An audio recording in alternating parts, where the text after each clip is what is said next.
So, do you guys have any big opinions on insurance? Damn it! Every week! You're gonna do this every week! Welcome to Behind the Sins, presented by CinemaSins. Welcome to Behind the Sins, a weekly look at everything going on inside the world of CinemaSins. I'm Aaron Dicer, and I'm joined as always by Jonathan Watkins. Hello. And Danae Hughes. Danae, still trying to do some prep. We write for CinemaSins and TV Sins and do various other things inside the CinemaSins universe as well. I just realized I didn't watch the State Farm one. You've seen that before, though, right? It's The Jake commercial? from State Farm. Jake from State Even Farm. Aaron's seen that commercial. It is true. It is true. I'm aware of the Jake from State Farm. I remember my wife specifically making me watch that commercial. She was like, "You have to see this commercial." It's one of my wife's all-time favorite Hey, look at that! We things. already got into the SinSide Scoop. We didn't even do the intro. This is amazing. I was gonna say, I like that our intro is going to be State Farm talk, which is also what we're going to go talk about in the SinSide Scoop. Right. We just jumped over the entire intro. That was amazing. We did it, guys. It's the first time for everything. We did it. Well, let's at least play the intro. Let's get into the SinSide Scoop. What's he building in there? Pay no attention to that man behind the curtain. This is a true story. Yeah, I remember the day. Oopsie. I remember the day when my wife she was just like, "You have to see this commercial." It's funny. She was dying, and I was like, "Yeah, that's really, really funny." I think the first time you see it, it's funny, and my wife and I still to this day joke. I mean, we make comments about it. Like we'll just randomly say like I'm wearing khakis or something. Like that's kind of become part of our home vernacular. That's so funny. Is that right? Yeah. Did I say that right? Yeah, khakis or something. Khakis and a red shirt. No, Were I you mean, asking did I use vernacular correctly? Yes, you used vernacular correctly. Is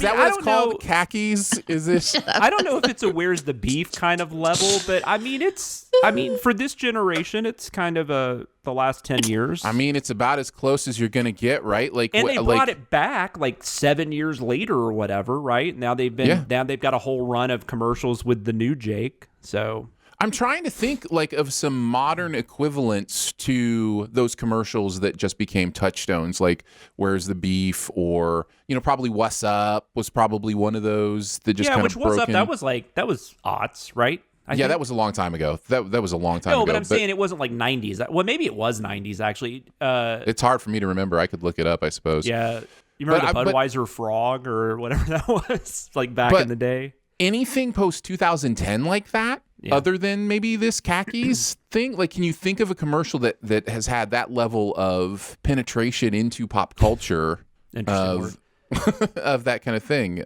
So yeah, I just can't. I just can't think of any. I mean, not off the top of my head, but now that you said that, we're gonna get like 800 people saying, which is great. This? What about this? Sure, of course, I'd love to hear Let us know. it. Yeah, I would love to hear. Send your commercial memories to us politely at commercial memories cinemasins.com. And now you have to make it. That's a throwback. Shit. So hold on, I gotta make a note. She did it to herself. That was like the first like 10 10 episodes or something when we were doing that. The What's Up commercial, also known as Was Up, was December 20th, 1999 was the first time. Okay, so there's a Corona commercial that just came out that is kind of doing a version of that. It's have you seen this, Danae? I know Aaron hasn't. It's Snoop Dogg, Zoe Saldana, and Bad Bunny. And the whole thing is that Zoe Saldana calls Snoop, and he's like, Zoe, and then she says Snoopy, and then they go Bunny. And it kind of feels like the Was Up thing. Sure. It's weird. Someone but anyways, sue him. that's a different commercial that maybe we'll send at some point.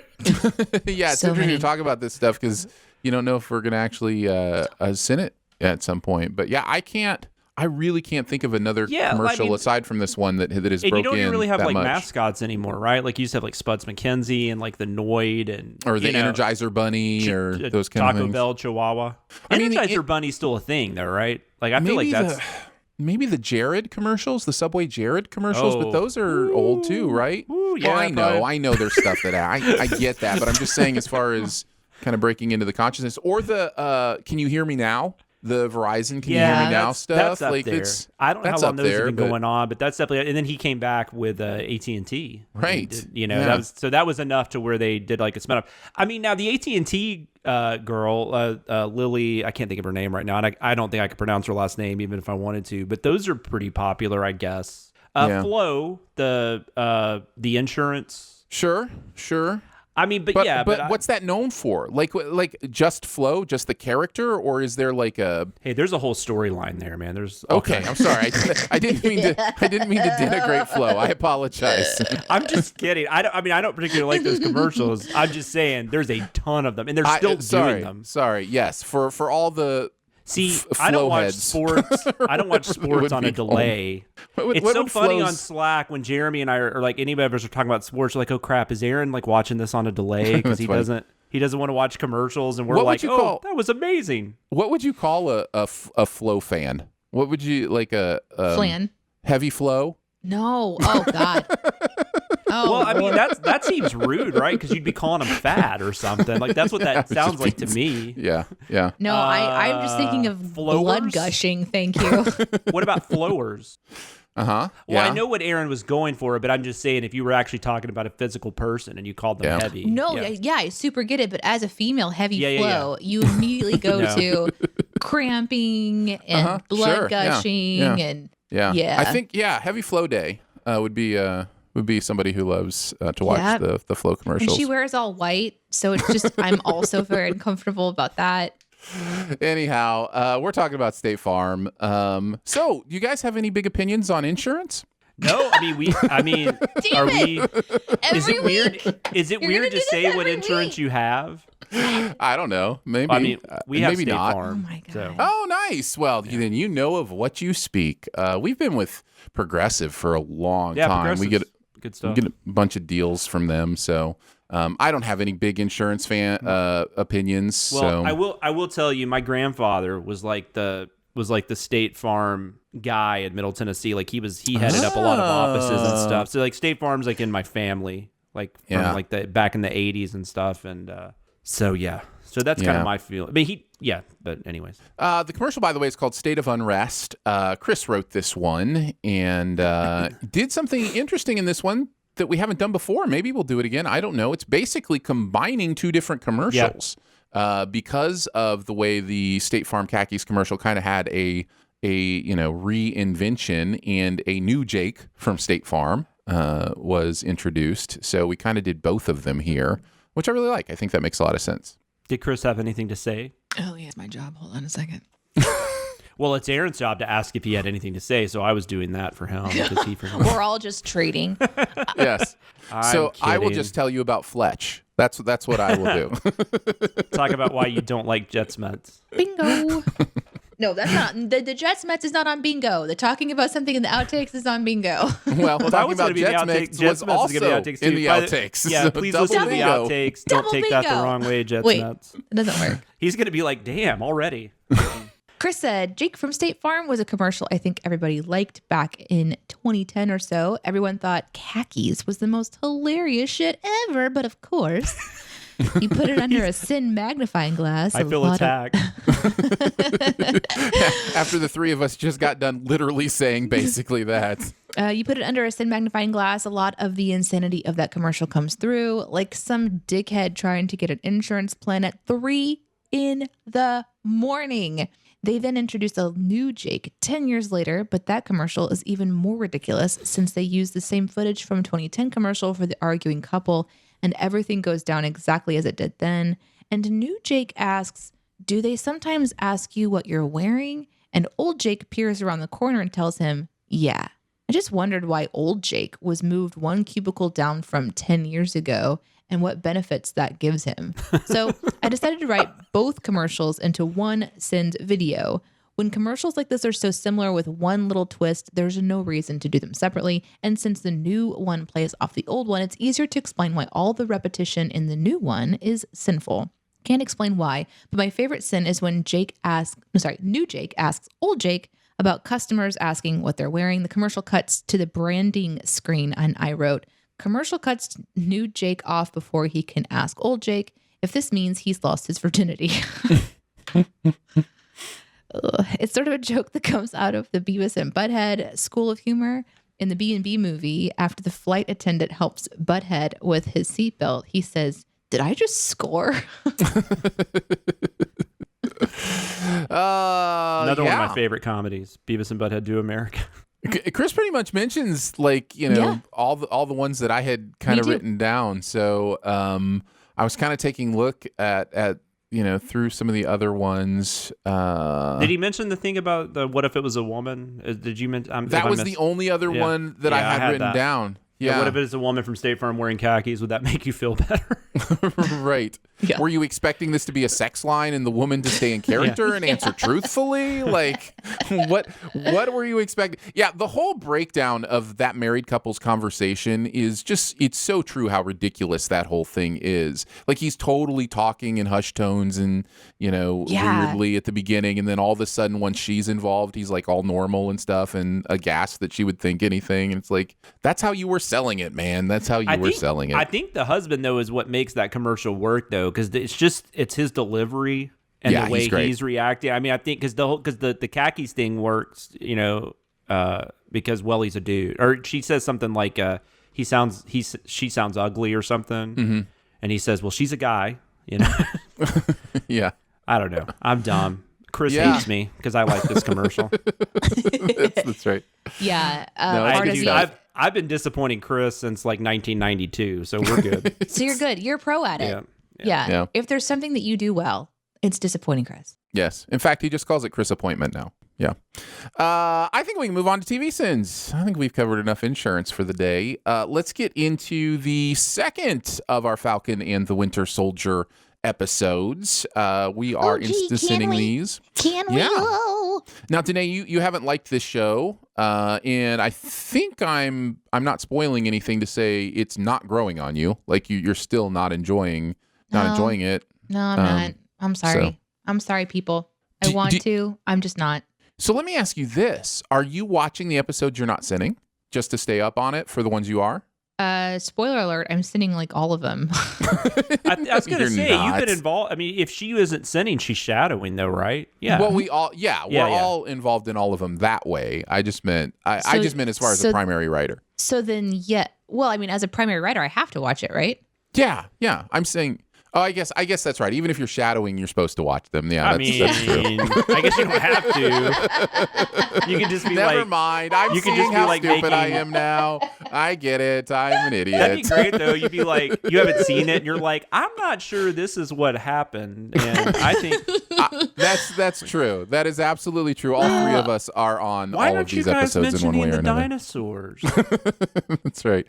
But it is not growing on you. You still are not enjoying this show. I haven't enjoyed it yet. No. Okay. It's been something where I don't know. To me, it's just the ridiculousness of Zemo. It's I love Zemo. There's so much that's just a stretch for me. It's like that actor though. I just love that. Sure. There's one thing about enjoying seeing them all together and working together, but there's another thing entirely where you're like, we're not going to ask a lot of questions about how these people are all coming together to approach this, flag waver smashing hand flag people. Smashers. Mm-hmm. Yeah. It's just, we're going to put these people together and this is why, and we're not going to ask questions about it. I don't know. It's just, what are we on? Are we on episode 5? Is that what dropped today? Episode 5 dropped today. I have seen through episode 5. I've seen the first 4, but I haven't seen the one today. So there's only one more episode, right? Like after this week. Correct. Yeah. That's my biggest fear, is that everything's not going to be like and that's you see, here's the thing. I dropped a lot of expectations after WandaVision for these shows about answering any questions or wrapping anything up. I can see that. Yeah. They are all I until proven otherwise, I am assuming all these Marvel TV shows are just to launch to the movies, or they'll be back for another season or something. Or something. I'm not anticipating big revelations in that way. Although I will say, as the only one who has seen episode 5, there's definitely something that happens in episode 5 that I was like, okay. Do we see penis? Anyhow. We see penis, right? They finally kiss. Bucky and Falcon Hey, finally I'm down. make Yeah, out. Why not? Okay. Today, Been were rooting for you it for a done? long Though I time. feel like I interrupted you per usual, so I'm sorry if I did. You're Continue. good. No, it's I think overall. Continue with being wrong. I'm kidding. Sometimes I just get stuck on something and I can't let it go. And Right. Zemo should not be out of jail. They should not have the freedom to just be walking around with Zemo.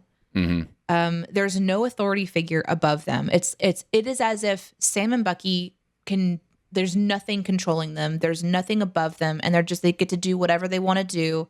And while I like that idea in some cases, there's so much built around the MCU that it just seems like, no, there should be a lot more authority figures being really concerned about Falcon and Bucky going rogue, because Bucky wasn't supposed to leave the US, but then because new Captain America was like, hey, he's with me, it's okay. But that doesn't even make any sense. Like, to me, it doesn't make sense to me either that Captain America, who is a dude who's been trained to throw a sled at this point in time, a circular sled, that suddenly he, for whatever reason, has top clearance and can just say, yep, everything happening here is okay, when he clearly has a boss, he clearly has an agenda. He is supposed to be the face of making people feel comfortable about a superhero returning. His job is to not necessarily go out and like fight crimes like a superhero. It's to be a face. And so these are the things that make it really hard for me to be like, let's go. And then they're conveniently like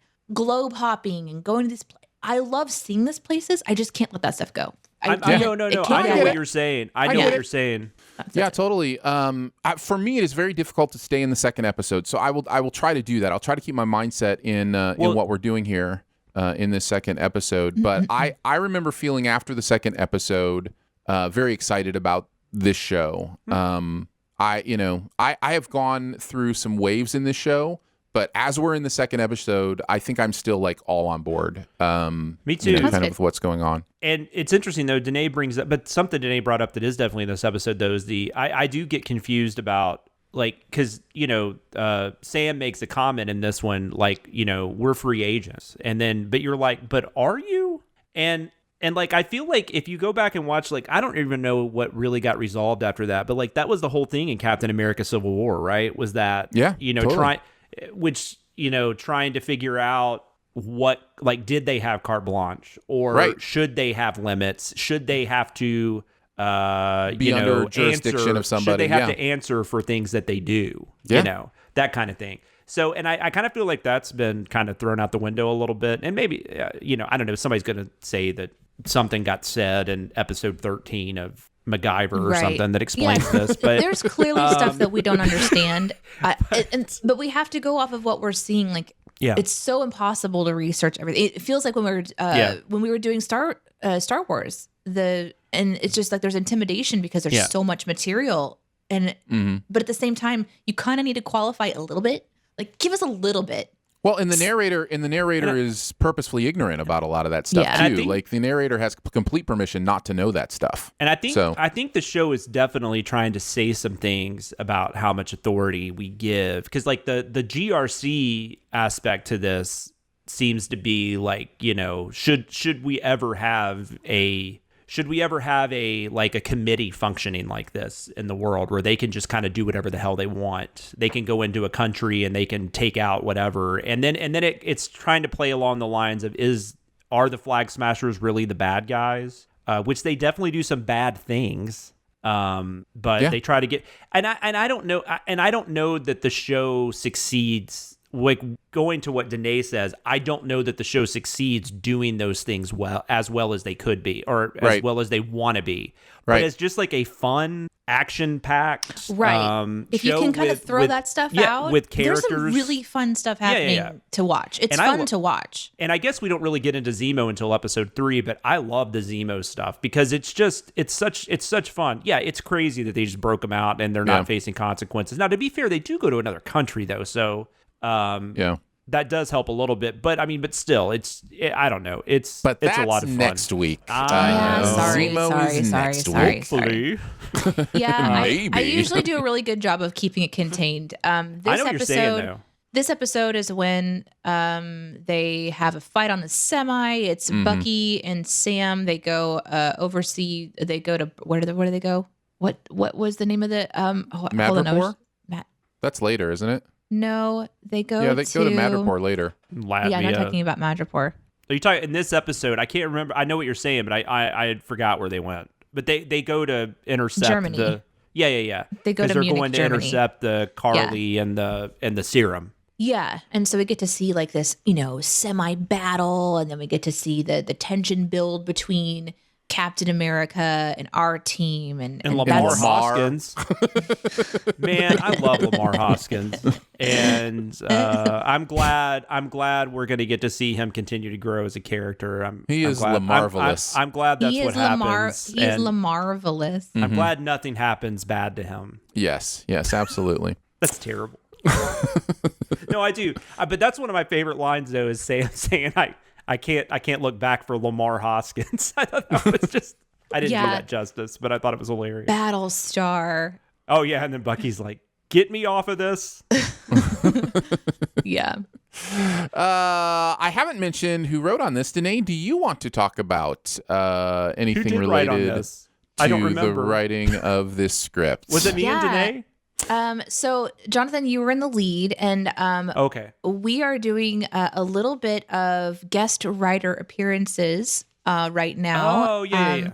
We have a few people that are submitting some writing to us, and so I sprinkled some sins in to this one, and by some I mean a lot. So Jonathan gets this message from me like the day before I submit the script, being like, "Hey, just to let you know, I kind of have a lot." And I didn't tell him that there were other people, joining in. And so he had a big bulky script to kind of get through and like one outtake. Yeah, it was like, I mean, when you said bulky, I thought you meant like, oh, she's probably got like, 50 cents or something. It was like 90 or something or 80. It was a lot. I don't remember the exact amount. But yeah, there was one outtake. That was what I thought was hilarious. Was like, but only one outtake? Come on. Yeah, that was me. No, it's fine. It's fine. It was a lot of fun. So I'm excited. I will not tell you who the writer is. We might be able to do that at some point in the future, but I will say that some of the sins you guys are sure I wrote in the comment section, I did not. So we'll reveal all those truths next time. It's this really cool thing. I mean, technically, this is a Danakin's script. This is technically Danae and Jonathan, but it's cool to try out new stuff. Now, I will say we're not currently hiring. We're not looking for applications. Like that's not what we're broadcasting here. But there are some new voices that are adding to this script at least, and that's kind of exciting. So it's fun stuff. It is exciting, especially whenever people are like in the comment section, like, "This was Danae Gold." And it's like, that was not. I will tell you, it was a really good script that she sent too, but it did. I mean, once she said there was another writer involved, that made more sense to me because it did feel a little like it was like two minds at work, and you know what I'm saying? Like, it was. There were some sins that were like about some of the intricacies that Danae. Well, there's Danae just things know. there's just things that like Danae doesn't write. Right. Yeah. Yeah. The one that stood out to me that I wouldn't have written that I included for you was the lead-in, like with the very beginning about the suit having expectations. So the lead-in is like, listen, this suit, it comes with expectations, brother. And the sin is exactly, it's no good stuffing a sock down there. Trust me. I would have never thought of that. The other writer wrote that, and I submitted it as if it was my own going, I wonder, sometimes you guys channel like female jokes. Yeah, of course. Yeah, I've done that absolutely. for sure. I mean, maybe I would channel dude joke in that way, but I've never even thought about that being. Let's get into some of the other sins that were written that we enjoyed. I'll start since I did not write on this. The climaxes of almost every movie in this franchise would beg to differ after the line about the punching, disrespecting your sensitive bits, and really the inguinal area in general. It's just so great. I love that. I really loved Disney. Will you please stop masturbating for 5 minutes? It's like, yeah, lots of Disney stuff up there. Yeah. The observation about what were the 3 categories? Wizards, aliens, and something. Sorcerers? No, wait. robots, maybe. I don't remember. Androids. Right? Yeah. Androids, wizards, and that one. The except when you don't, Mysterio, Whiplash, Obadiah Stane, Yellow Jacket, the Winter Soldier. What a good thing to point out. That was so good. Yeah. The making fun of the needless sleeve ripping was really funny. Yeah, that was insane. That was, that was Danae or Mystery Writer. I don't know which one it was. But, Mystery Writer. But I had something there, but whatever they wrote was way better than what I had, because I just thought that was crazy. Like, he just does that every time. And does he need to do that? Like, does the arm not work with a sleeve on it? Like, that doesn't really make any sense. And the one later on where it's like, when he taps his arm, it's like, ooh, careful. Yeah. It's going to fall Sleeve off. might fall off. Yeah. And then, of course, I have to mention Unlucky Bucky stuck under Truckee. Oh, that was funny. Is really really funny. Bucky stucky under a Truckee. Hey, I want to go next because I have a question. What does a goldfish bowl have to do with an astronaut? It's the helmet. It's the helmet. Oh, I thought I didn't question it, and I didn't look it up because I just thought it was so funny, the wording, but I didn't know if it was if it was just supposed to be silly. Oh my gosh, I that's guess I never wanted to be an astronaut, so I didn't. Never got your head stuck in a goldfish bowl, then, huh? No, I did not. Yeah. My head is way too big for a goldfish bowl. So. What other ones did you want to talk about? I never realized how let down a zipper can make me feel. I just loved all the playing with words and that whole thing. Is anyone thinking clearly today? Which this is the one where that's another thing about the show that's interesting is I think they're really trying to get into some therapy stuff with this, but but I can't tell. Like, I kind of wish I almost asked Barrett about it because I was curious what his thoughts were on it. But well, I've got some comment section. Okay, I've got cool, two comment so we can talk sections more about that this that I want to talk about. Yeah, and that wasn't specifically about the therapist. That was just about Sam showing him the picture of that dude and all that kind of stuff. So, but it was just like, I don't know. It was weird. It's like we were really supposed to feel really sympathetic for Bucky, but then I don't know. I was with Danae. It was kind of off-putting at times the way they were handling everything. Well, that's what I'm saying is that they're just kind of like, they have something that they're trying to do and they're going to get there however they want to get there. And it just seems like how they're getting there. It's almost like, don't introduce a therapist who has to give permission for Bucky to be back in the world, only to oddly release this therapist and devalidate her and do whatever you want to anyway. You know what I mean? It just, I don't know. Well, I think the show is trying to say though that the sad thing is that happens, which is true. But I think the way they're presenting it doesn't work. I just don't think they're getting across what they want to get across the way they think they are. I think they're becoming more insulting almost. Yeah. If that's what they're trying to do, I think they're failing. I don't think they're communicating that very well. I will say not to get ahead of ourselves, but I think this is the primary problem I have with this show. Is how it rushes the story in that way. They have to get to point B, and it feels very Game of Thrones season 8. Yeah, it feels like everybody's got to get to a place, and we got to rush to get there, and we don't have time for stuff. We're gonna skip. That's why I wonder if they had a couple. I don't know. Maybe it wouldn't work, but just like the John Walker character could be so fascinating, right? But we'll talk in a couple weeks about how they rushed that character's. Yeah, everything feels very rushed, and my question is, does it have to be? Could they have done something different? Yeah, it reminds me of the concern of like before Endgame was coming out, and everyone's like, how are they going to do what they need to do with so many characters? And the concern was that they were going to rush through it and just show us a whole bunch of information, and it wasn't going to feel like any of it was validated. That's kind of how I'm feeling about this one. Yeah. That they're doing so many things. And it's fun. It's fun to watch. But when you start to like kind of go, okay, but is this how it would really like it just might. It all breaks down. Totally. I cannot wait to talk about my frustrations with the John Walker character. I know. And especially having read like the comic books and stuff about him, and it's terrible. But anyways, the only other thing I had was, do you mean the thing where he looks at something with his eyes? Yeah, total dick move. Because they're always complaining about Bucky staring, and it's like, Yeah, I thought that was a great observation because I didn't even think about it, and I read that. I was like, oh, that's perfect. Yeah, how dare he stare at things? How dare? That's so strange. Oh, I will say too, I loved mentioning I can't remember the actor's name all of a sudden, but they go see the other super soldier, and it's the guy from Alias, and we make the Alias reference. Alias sin. Yeah.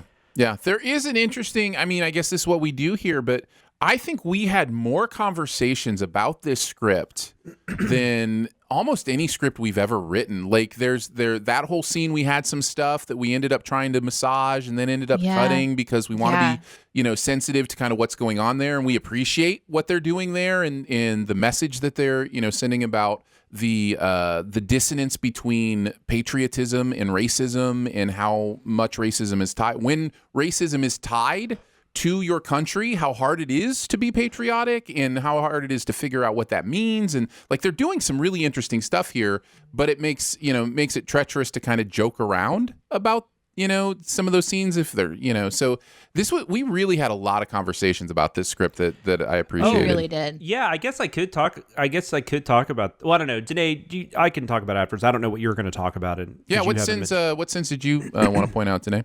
That haven't been mentioned. I really enjoy. Well, let's just talk about that sorceress and also the Dungeons and Dragons Player's Handbook clearly states on page 99 that a sorcerer is defined as the nerd. Those were not me. That is. Wow, that's amazing. I would have bet everything that one was. And so did everybody in the comments. Yeah. Everybody thought that was Danae. Although I will say the Simpsons reference. That did surprise me, but I feel like we've done that before, so maybe you were just we have. I've been so excited because clearly this writer is a D&D fan, as am I, and so I'm like, hello, fellow nerd, let's talk. So that watch out, Justin. That was really, really fun, and it's also fun too. I think more excited than seeing something like that going, oh my God, I would write that. And that's super great. And that's like even better because you referenced a page number and I don't even have the Player's Handbook, guys. That's amazing. Spoiler alert, I use the internet. So I don't even have the book. I didn't even know it was on page 99. So it was really fun to read that, but more fun to go to the comments and just see all of you guys in the comments. So thank you for I don't know, just this little fun growing D&D community that we have going on. Let's keep doing it. Let's all figure out how to play together. So that was my biggest one that I wanted to spend talking about. But I really also loved the Hobbit mention where Bucky's the guy who brags about Dave Matthews. Just thought that was really funny. But yeah, you guys mentioned all the other ones. So, and I will say this is the beauty of expanding. 2 more writers, 2 more perspectives, 2 more worldviews is the idea that you start to be able to have inside jokes with more different communities. I think I was the first person on staff who was like a big Doctor Who person. And so I was able to start making like Doctor Who references and stuff. Still the only person on staff. It's true. Fair enough. Fair enough. Why did you make that sound like 30 have come since That's then? right. Since I've been here, now everybody watches Doctor Who. Like I've convinced them all. It's amazing. That is not true. That is the opposite of true. But yeah, I think that's one of the beautiful things about, trying to embrace a diverse writing staff and, have people with different perspectives because you bring in different communities with your fun little jokes and those kind of things. So, real quick, that Dave Matthews, since you brought that up, that Dave Matthews story is true. That was a friend of mine who he saw Dave Matthews at a frat party. He would tell that story to everyone. It was a cool story, but it was just like I was always with him. We'd meet new people and he would just find a way to tell that story. It was crazy. Like that was like his story that he had. He had his friends in college. He just had that one story and so there you go. That's where that stemmed from. You're like, I finally get to sin you. He's an amazing person though, and but that was just his thing. It was so funny. It's like the guy when they start telling the story that everyone in the room goes, "We know." No, it's kind of like what you got. Yeah, pretty much. But it's kind of like what you guys were making fun of me for, just bringing something random back up. I mean, we'd be talking about like what types of soup we liked or something. He'd be like, "Hey, did you guys know I saw Dave Matthews Band?" Like, oh my God. It's amazing. Yeah. All right, let's move on to another Rick and Morty. Something Ricked this way comes. This also a John and A script. Okay. So yeah, Danae and Jonathan writing on this one as well. I love this episode, but can I mention how we've kind of been joking around on Slack. I think Chris and Jeremy might even talk about this on Syncast. I don't know if they do, but we kind of joke around about that we're just in a simulation. Oh, and, just coincidences, because of coincidences and stuff like that. But we wrote this script, I don't know, 3 or 4 weeks ago or whatever, and got the video approved, and then it wasn't even supposed to come out this week, right? And correct. It was scheduled for next week. Yeah. And then it comes out, and this is the one with and I was realizing when I was reviewing it, this is the one with the DMX song, who of course just passed away just a few days ago, right? Like this past weekend. Oh my gosh, I didn't think about that. Yeah. So because they're doing they're beating their people up to X gonna give it to you, give it to you. So I just thought that was weird. I was like, oh my God, we kind of paid tribute to DMX accidentally. And it's interesting too, because they notice in the comments, and you'll see people, being like, I'm surprised they didn't take a sin away for DMX, or, whatever the kind of thing. And it's like, and then somebody underneath will say, actually, I think this probably has been produced for a while and they didn't know. Yeah, and so, we absolutely would have. But that's unfortunately, that's just the way it happens sometimes. No, it was one of those things that just happens sometimes where worlds collide like that. So and how that's just a heartbreaking story too. Yeah, he's 50 years old, not much older than me and my wife, and we were just like, damn. So sorry, I didn't mean to bring it down. As somebody who died once in their mid-40s, yes. it can sneak up on you. And Aaron's the guy who mentions he died all the time. That's right. That is my Dave Matthews story. I am not making a joke about that. I apologize. No, you can't. I'm still here. It's okay. We're all good.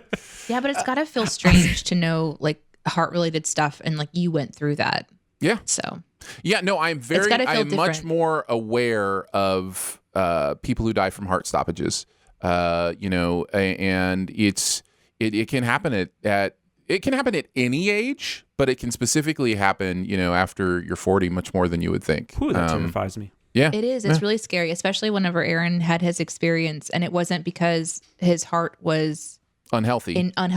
It was literally just and it's an electrical glitch, something that can happen to literally anybody, and it's one of those moments when you just kind of deal with your mortality a little bit. It's weird how a lot of stuff is like that. It's just no one can really explain it. We're finding that out with my brother-in-law. Leukemia. Leukemia is they don't know why people get it. They just get it, and it's like 3%. Aaron would talks about becoming a cyborg and adding things to his body and stuff. But after his heart did the electrical blip, I was learning about, it wasn't because he's unhealthy. In fact, all of his doctors are amazed at how healthy he is. It's just a glitch. So can I sign up for one of those things too? Well, and I also Aaron is so into technology and stuff that did he do this on purpose so he could get cyborg parts? I just want Let cyborg me tell you parts. Confidently, no. He was so mad about those tubes. Yeah, I bet. Yeah, I don't remember it, but I can imagine that I did not like having tubes down my throat. I didn't mean to get us off on this. It's so interesting because there's part of you that was still you, even though you were an autopilot, and you were just so very pissed. drugged. You were there too. We could talk to him, and I think Jeremy was talking to Jen and stuff. But I just remember him glaring. I was at Disney. Jen was saying something to you I know you want these tubes to come out, and you're just glaring at her get them out of my throat. Is that the worst? I've obviously never had to do that. That looks like that would just be very uncomfortable. Yeah, I don't remember any of it. What I do know is that once I did have my memory back, I could still feel the consequences of having a bunch of tubes shoved down my throat. I still can't sing for long periods of time now. There's a little bit of it wouldn't be a growth, but there's some sort of thing on my scratch or something. Yeah, on some of my vocal cords now that's different. So yeah, I noticed, but yeah. Look what I did. Anyway, sorry. Yeah, let's talk more about my death, guys. That'll bring things up real quick. Sorry. I love this episode. I had I think it's so interesting that they did a Needful Things takeoff. Of all because I guess people know what that is, but that's definitely not a huge thing. And I guess more than anything, they were just doing devil stuff. The devil comes in and offers you something. That kind of stuff. Yeah. But I think this episode's I don't know. I just think it's really funny. Yeah, I think it's good. Danae, what did you think? I also enjoyed this episode. I think it's more of a straightforward storyline episode instead of interdimensional space travel and things like that. So Yeah, I had a good time with this one. And Nice. I enjoyed writing the script too. And that always feels nice whenever you get into the groove. And I was in the groove on this one. Yeah. So I have been dying to ask Aaron a question though, since Oh, I've been please. looking forward to this. Are you trying to make a joke about him dying again? No, Dying to ask me a no, question? no. Okay. Like literally, ever since we watched the first edit of this, I've been wanting to Aaron to ask a question. Have you never heard the word jizz before? Oh, no, I've heard that word before. I've heard that word before. I just was pronounced confused. it. I was confused by the joke. The joke confused me. I wasn't sure what it was Gotcha. going for. Gotcha. But So- it was just like we're watching that first edit and like Aaron said giz and my wife happened to be like in the next room and I was laughing about it and I said something to her and she's like, maybe he doesn't know the word giz. Like, I mean, he's a church guy and Yeah. No, I wouldn't be surprised if people would think that. However, I hate to cut down the veil too much, but I know all the words. I assume, well, that's what surprised me. But when I was like thinking, maybe he At does my core, it. I am just as much a pervert as everybody else. I know all the dirty words. Like, yeah, that is. Well, that was a disappointing answer. Yeah. Okay. Sorry. No, Sorry. it's okay. I was just really curious. It was very uncomfortable to say. It's not a word I've ever really said, and so it was one of those things where it was like, Well, you can I blame didn't. Rick and Morty. That's right. I can blame them for sure. Anyhow, yeah, glad to. I like that I have to, when I write for Aaron, I come up with different ways, just different words than Jesus. That's fun to do, like cheese and crackers. And, Sure. Yeah, cheese and rice. That's a big one. People love that one. Let's see. I get to start with the sins on this one since I didn't write on this one either. I didn't write on anything this week, guys. So you're beyond. You're keeping tabs. It's gonna we be need to exciting. specify our schedule, our release schedule sometimes shifts around. It Right. is not that we didn't do like this yeah, I just particular watched week. movies all last week. Sometimes it seems like someone doesn't do anything at all for a week, and that's not true. Go ahead. Sorry. Yeah, I know. No, you're good. I looked at my schedule this morning. I was like, oh hey, I got 3 scripts due between now and the 20th. That's totally makes sense. Makes sense. I will mention eating pancakes with butter and no syrup. Yeah. Thank you. Hell, man. Yeah. And then the because you're impotent. I thought that was That was really my good. favorite. That was probably my favorite one. Yeah. Yeah. I loved that. I love that very much. Absolutely none of the wishes Summer makes on the monkey's paw come with backfiring curses. Great observation. That was Chris. Yeah, it was. They should absolutely have come with curses. Can we worry about that in a sec? Who's going to tell Jerry to stop putting scissors up his nose in a moving vehicle? Yeah, really. If there's like ever a Danae Sen, like that is a Danae. I feel like this next one I love must have been Danae too. Summer wipes clumpy mascara drippage from beneath her eyes with the simple wipe of her hand. That's the most unrealistic thing to happen in this entire episode. I did have something written there, but hers was better. So, but that was Yeah. Danae, yeah. You can't do that. You can't just do that.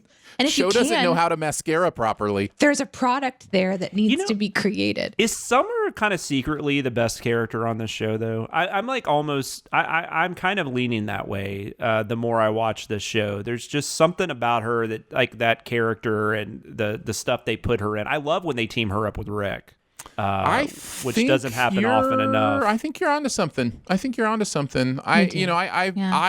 strangely enough love Jerry. I don't know what that says about me, but I like Jerry, but that just feels a little more cliched sometimes. Sure, like he's just the dumb guy. well, and it's also in his name just slipped my mind. Who voices Jerry? I love him too. I just it's think Chris he's Kattan. yeah, No, not Chris Kattan. Chris Parnell. Right? Parnell. That is I think it's Parnell. I think he's great. He's great in Archer too. So yeah, I love Parnell. So that probably has a lot to do with it. What Danae about does you not guys? agree with me about something. Danae, why don't you go next? What were some of the ones that you liked? I really liked the that's the devil Summer sin. Yeah. That was hilarious. I like my devil fights to have a lot more finger zapping and brimstone and a lot less back and forth slapping. That was when you had me change, I think, because I had something more basic, and then you were like, "I think this needs something else," and I was like, "How about this?" And you're like, "Yes, that's what I was. Yeah. That's what I was trying to get you to go to." Yeah, like this slapping Like thing she coached going. me. It was so funny, just this visual of like I like more brimstone, and it was perfect. I loved it so much. Okay, so there's a sin at the very beginning, and it's the sin is whatever this guy is doing, and he's just standing there with his arms just up, and he's in the middle of the street. And what's funny about this one, and the reason I wanted to bring it up is because my instruction was, okay, so the spaceship is flying. There's a guy in the middle right of the screen. He's on a crosswalk. His hands are in the air. We're probably gonna have to slow this down and kind of zoom in because it happens so quickly. But what was really funny is that the editors found an entirely different person doing the same exact thing. And I missed that person. So what you're seeing on the final cut is what the editors found. And there's actually in the same moment, if you wanted to find it, there's another person doing the same dumb thing, just standing there with his arms up in the air. Nice. For no reason. We obviously kept what the editors found because there was no reason to go find what I had seen because it's the same problem. So it worked out really well. And I thought that was kind of just one of those fun moments where you're like, whoa, the editor did something completely different here. And it works super great. So that's fun. I also liked sinning the science fair thing. This was Jonathan's sin. The idea was traditionally science fairs are a father-son thing. And this just perplexed me because my mom helped me with my science fair. My mom helped me too. So yeah. like, and so what?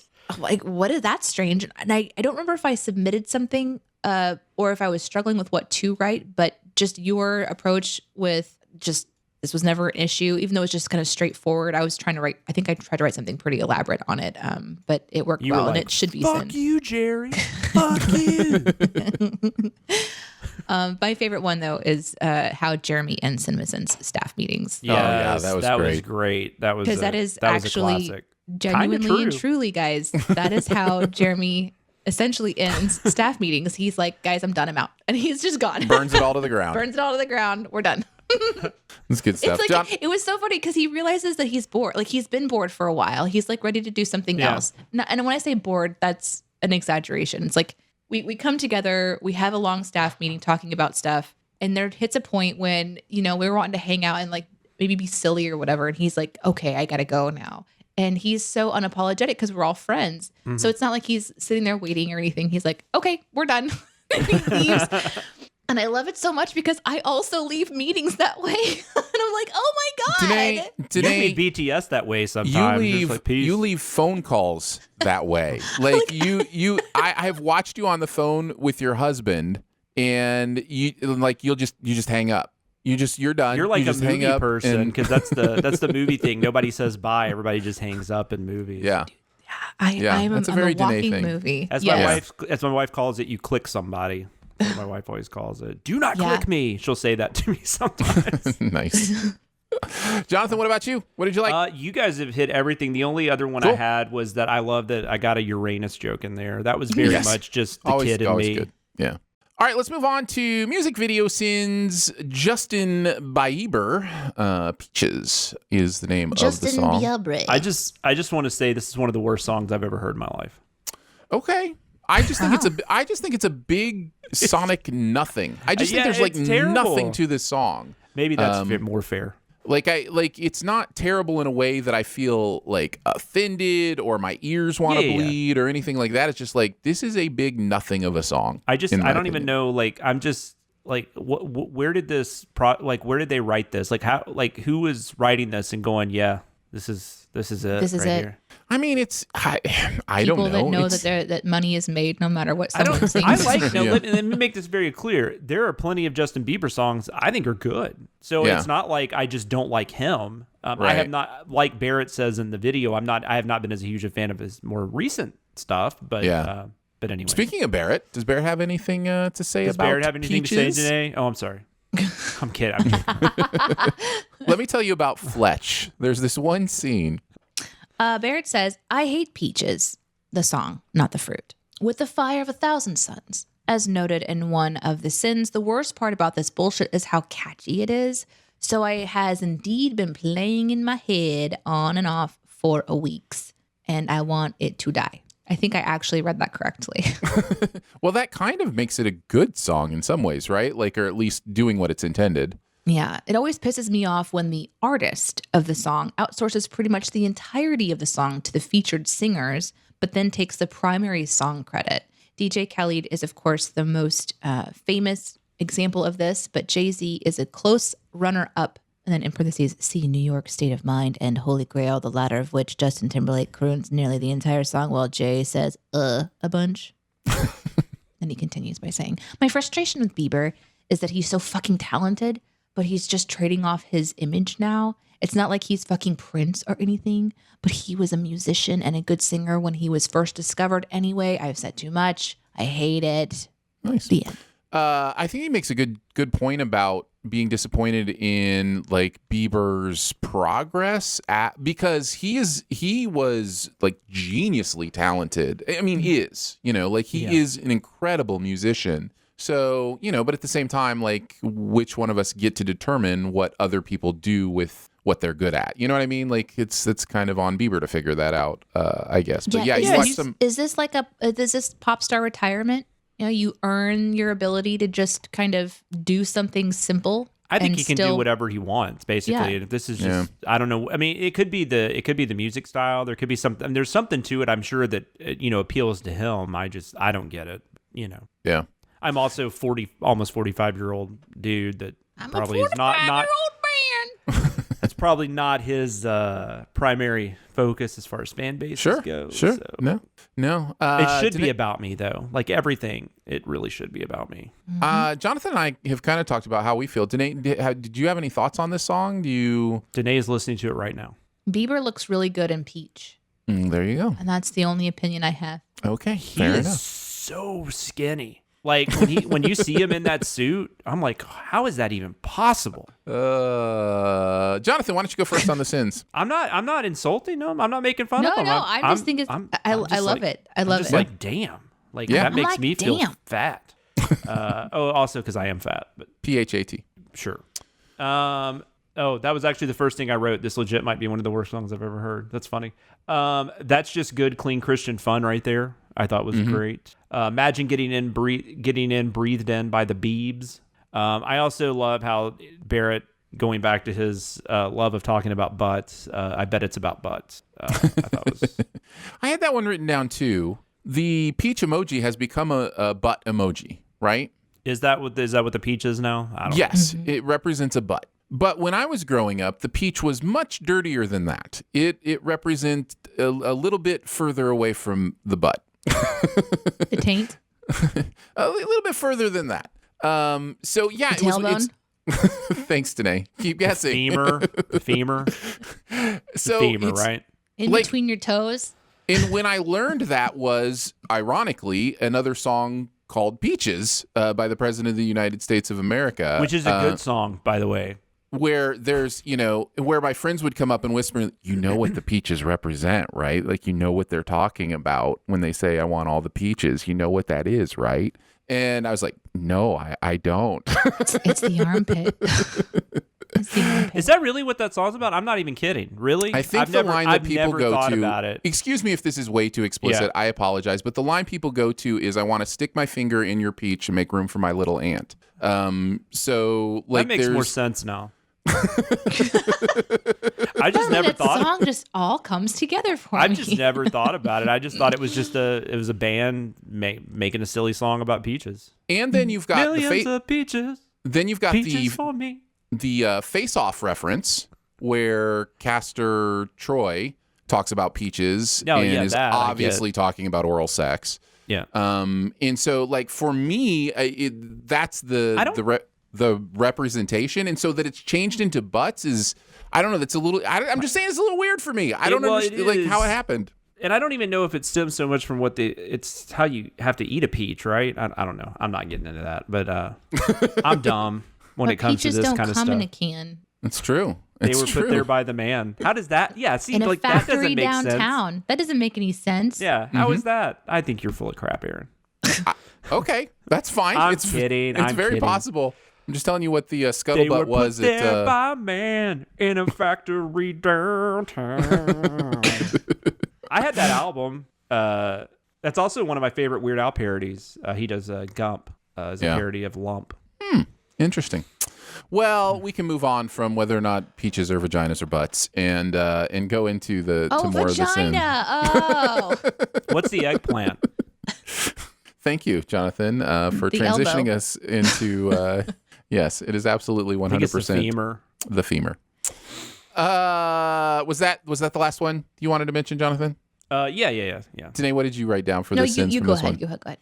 I really, the only other one I have was, hey, Johnny, you almost done fabricating that giant plastic pea? That was great. Yeah, boss, and I can't believe my work is going to be featured in the giant Peace on Earth display at Rockefeller Center over the holidays. Johnny, sit down for a second. I got to tell you what this is actually for. That one made me laugh a lot, so I wanted to mention it. You guys got them all. There you go. would. There you Congratulations. go. All right, let's move on to CinemaSins. Let's talk about the movie Speed Racer. This is Go, Speed Racer, go. a Barris script. Chris and Barrett writing on this one. Danae, did either of them have anything to say about Speed Racer? Oh, yes. I have all kinds of Speed Racer things to share All with right, you. let's hear what they think about this. We'll start with...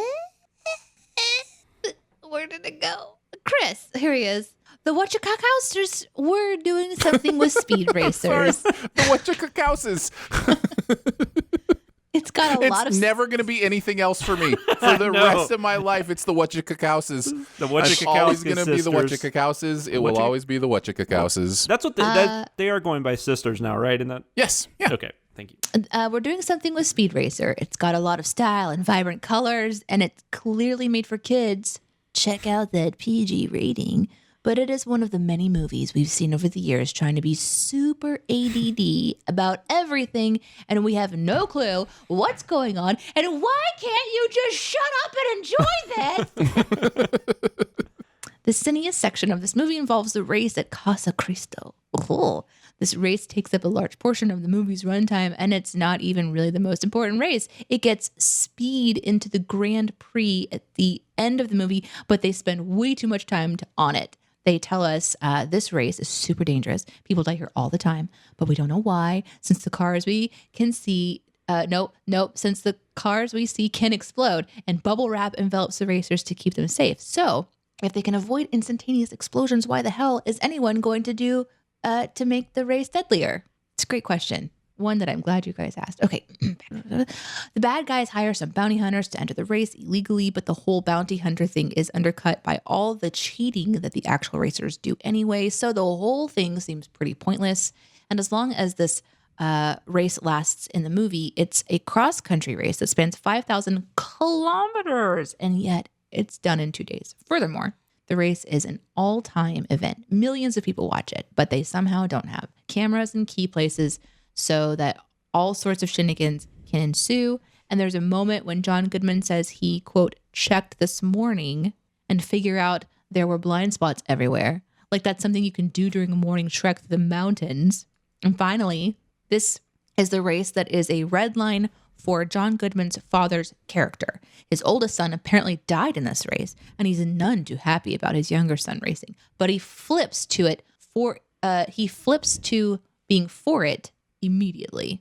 The oldest son Rex faking his death and then having plastic surgery to disguise his identity, even though he wears a mask to hide his identity, is one of the silliest things I've ever seen in a movie. And also, the movie wastes Christina Ricci, appears to give her something to do when it gets to the Casa Cristo portion, and then yanks the rug from underneath her before she gets warmed up. And that is what Chris had to say. I understand all of that. I think all that makes a lot of sense to me. What about Barrett? Barrett adds, I love Christina Ricci. Really appreciate her talents. He's a fan.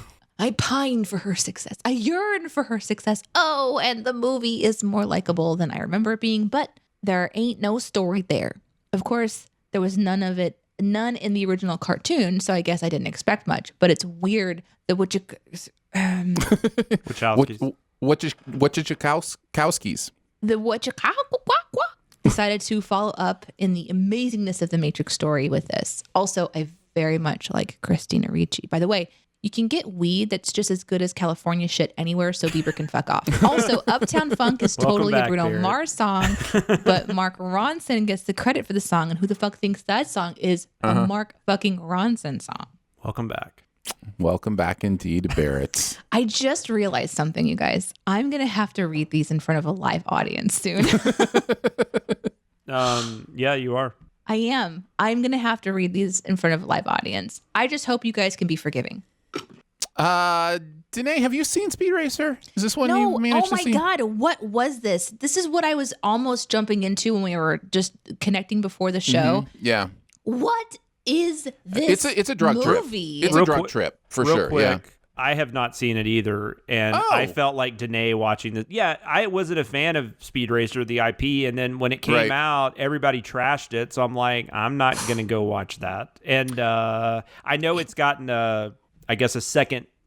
People like it now or whatever. But watching this video, I'm pretty glad I've never seen it. I was just absolutely like, I have no idea. There's so many cuts and swoops and swooshes, and it's Hold just on a second. Lots of swooshes. So Matthew Fox was actually the Friday Night Lights guy with plastic surgery.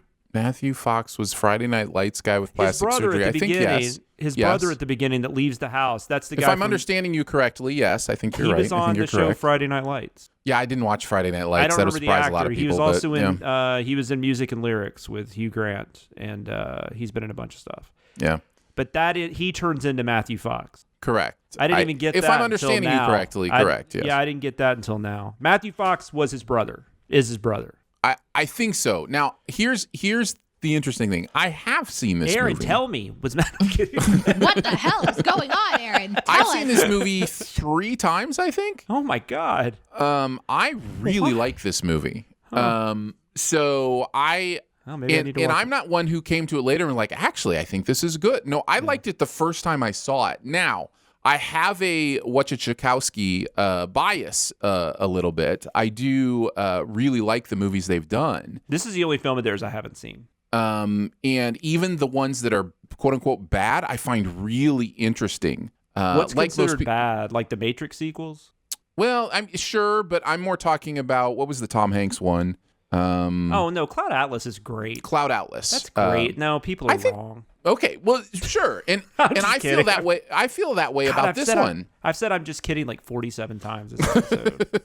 Sorry, guys. Well, people are drunk off their butts now, so you just keep at it. I don't know that I love Cloud Atlas, but Cloud Atlas is a really interesting movie. Like, That's there's a lot. I always find their work interesting, and I find Speed Racer interesting in a way that I also find entertaining. Like I'm being entertained by the colors and the craziness, and I have never been on a drug trip. But when I watch Speed Racer, I feel like maybe this is what it's like. Maybe this is kind of the experience of just like flashing colors and lights and craziness. This is a bad trip. This is a bad trip. This is You've not never a seen good the trip. movie though, so like I've there seen is enough. part of it. Well, but here's the thing. I will watch it. I also like how stylized it is in the characters. Yeah. I find the characters very interesting in this. I think John Goodman is doing something really, really interesting in this movie. And I thought he deserved like acting props for what he does here because he's so into this thing that they're doing here that is so weird. But yeah, I really enjoyed it. I was watching this video thinking if they ever made a Super Mario Brothers movie again, that John Goodman should be Mario. Sure. I can see that. And I do think there is something now I am not extremely familiar with the original IP, but I do know it's anime or anime adjacent. I don't know the technical terms for a lot of different kinds of anime. Also kind of racist. But it's one of those things where I think they made the actual live action version of what that anime would be like, as opposed to going, well, let's make it more realistic. Let's make it more like our world. And I don't know. I just bought it. Guys, I just bought it, and I enjoyed the movie. I might have to watch it, but yeah, I felt like Danae watching a video for something she had never seen because I was actually going to try to watch it this week, but we have shit to do, so I didn't. Except me, I didn't have anything to do this week. That's right. Yeah, Aaron did nothing this week. We were like, God, Aaron, could you just help me with this one thing? No, I'm sorry. No, I got there nothing to do. were so many times watching this Sins video, I was like, what in the actual fuck is going on? Like, can't that be a good feeling though? Sometimes, I'm super out of context. It's all clipped down. Massive movies clipped down into just a short amount of time. I know that, but there was this. I had the thought a couple of times. One was when there are barbarians being given a whole bunch of furs, and I was like, what is happening? What is happening in this movie? What is happening here? And then the other one was the reveal of the guy from Lost. Like, his face, and then the sin was about his face being a different face, and I'm just like, And all these close-ups of this bad guy just monologuing with these swoopy things in the background and so many cuts and things. It just seemed like it was all over the place. It seems like a nightmare of a movie. It seems like a nightmare of an experience, despite its color and its vibrancy, which would be always something interesting, I think, when there's play with color. I do enjoy that. And I do enjoy fantastical things. But what? No, I get it. Listen, I understand. I really do. Yeah. I think Aaron's talked me into watching it. I'm sorry. I apologize for how much you're gonna hate it. No, because it's the only, like I said, it's the only one of theirs I have never seen, so I feel like I should watch it. But I don't know. I didn't watch it when it came out. It's got their fingerprints all over it. That's for sure. I like the way so they. So wait, you like Jupiter Ascending? Okay. No. That is one I couldn't crack. I couldn't crack that nut. But you probably watched it 3 times. No, I just watched that the once. Just the once. That's the one I'm thinking of, right? It's where Channing Tatum's a dog. Uh-huh. Yeah. Yes, that one.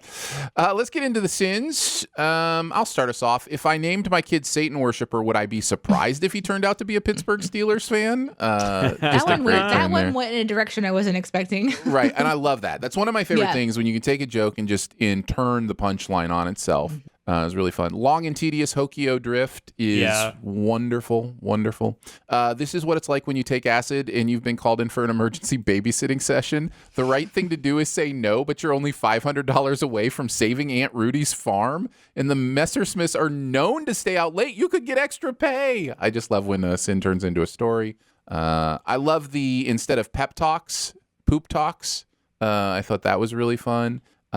Is this okay, listen. There have been many sins in the history of the Sins channel that you hear and you're just like, that's just wrong. That's just so wrong.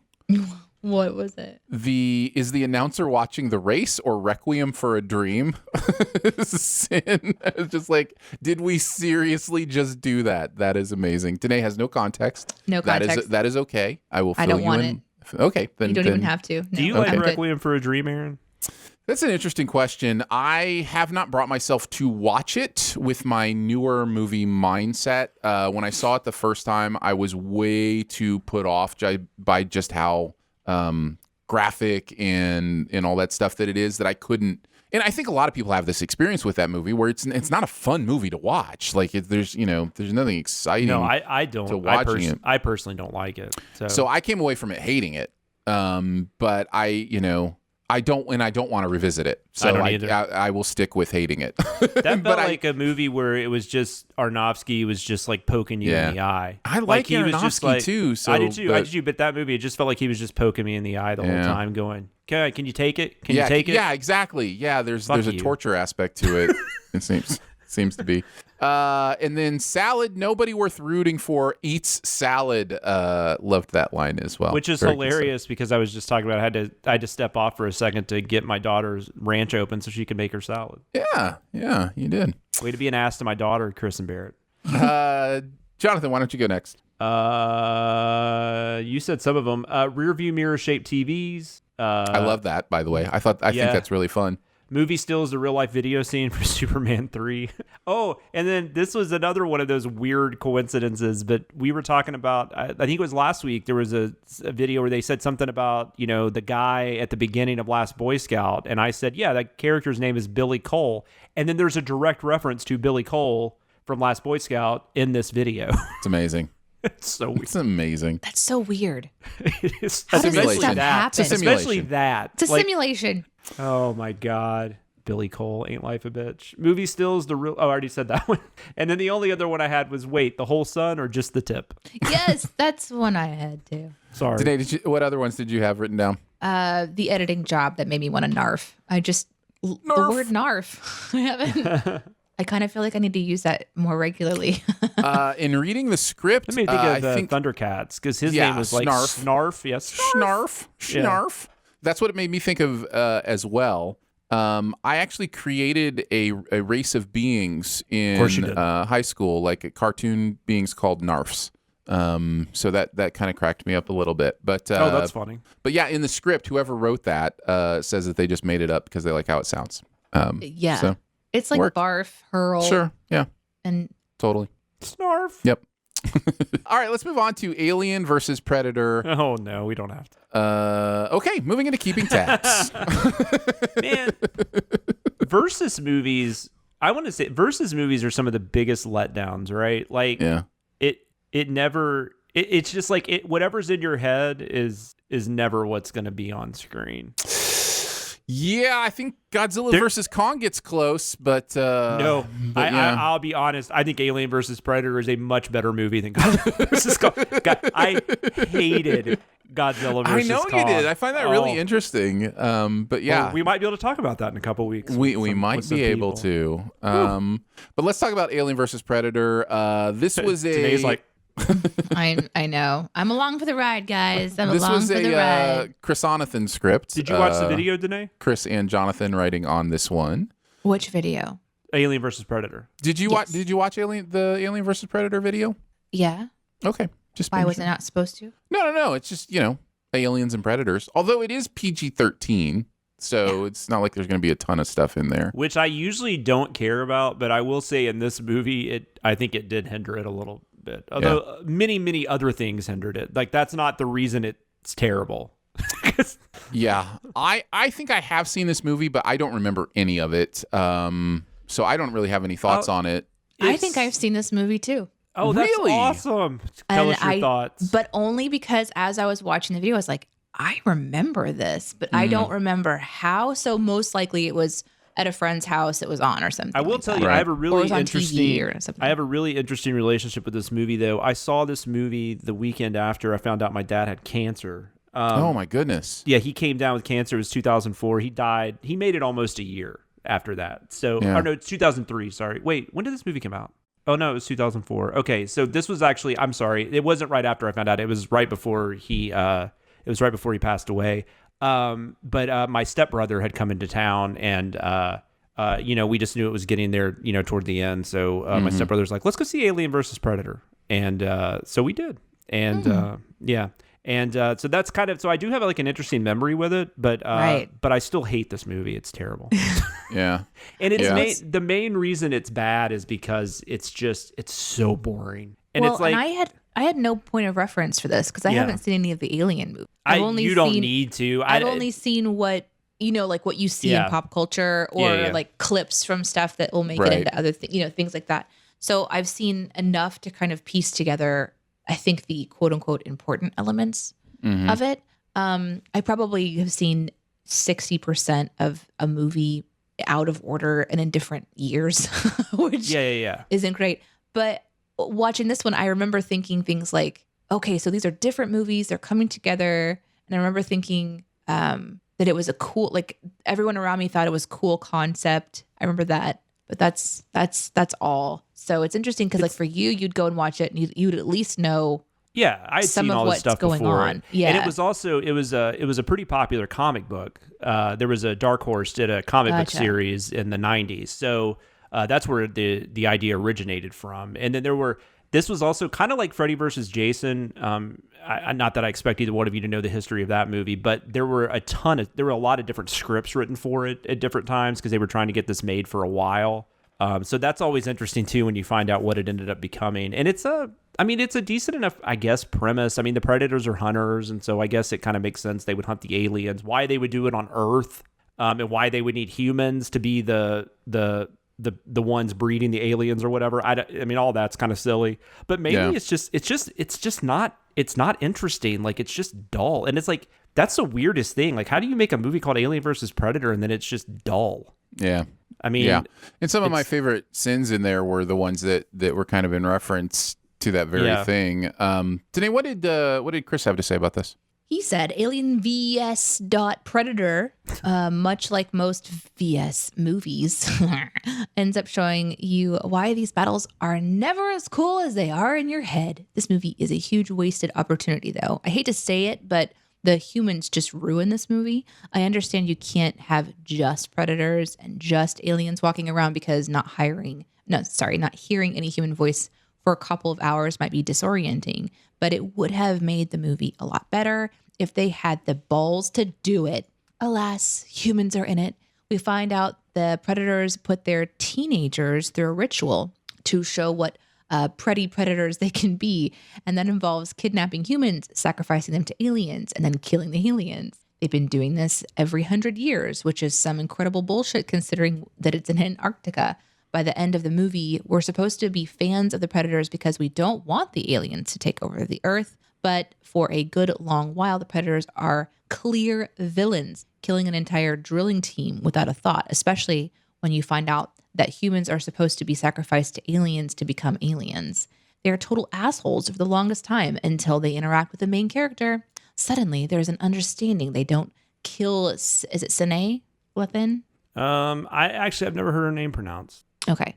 Because, hey, they're just here doing their jobs, man. Forget about those drillers. We shouldn't be arguing about who killed who. This is supposed to be happy. He continues by saying, I love Jonathan's research into the ancient culture stuff that this movie spouts, although I'm certain that by the time you read this, there will be people in the comments who will be like, blah, blah, you guys are wrong about that. Eat a dick. I did not see anybody talking about that, but I didn't. Nobody said, blah, blah, No. you guys are wrong about that. Eat a dick. No one said that? Well, that's good. Well, then you did your research right, sir.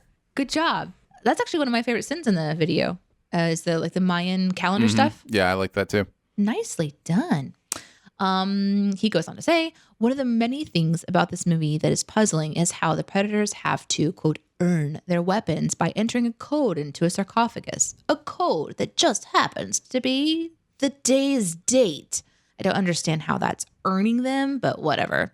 It seems like the first part of the movie was written about knowing what they were going to say in the second part, and the second part sort of walks over some of the things we saw in the first part. Also, that tile that dude steps on that awakens the alien queen so that she can make babies is one of the dumbest things I've ever seen. Yep. There's no reason for that tile to be where it is if you take your predator initiation rituals seriously. You have to think about what the predators would have done if the humans didn't step on that tile. Like, why is that tile located where there when all the fun stuff is further below? Oh yeah, one more thing. After one of the guys throws a glow stick down from the sacrificial chamber, they walk down the chamber directly below it, and Alexa, using a fancy watch of some sort, is able to tell the team that they are, quote, directly below the sacrificial chamber, which sounds awesome, except that glow stick is just sitting there on the ground when she says that, making the watch So useless in its importance.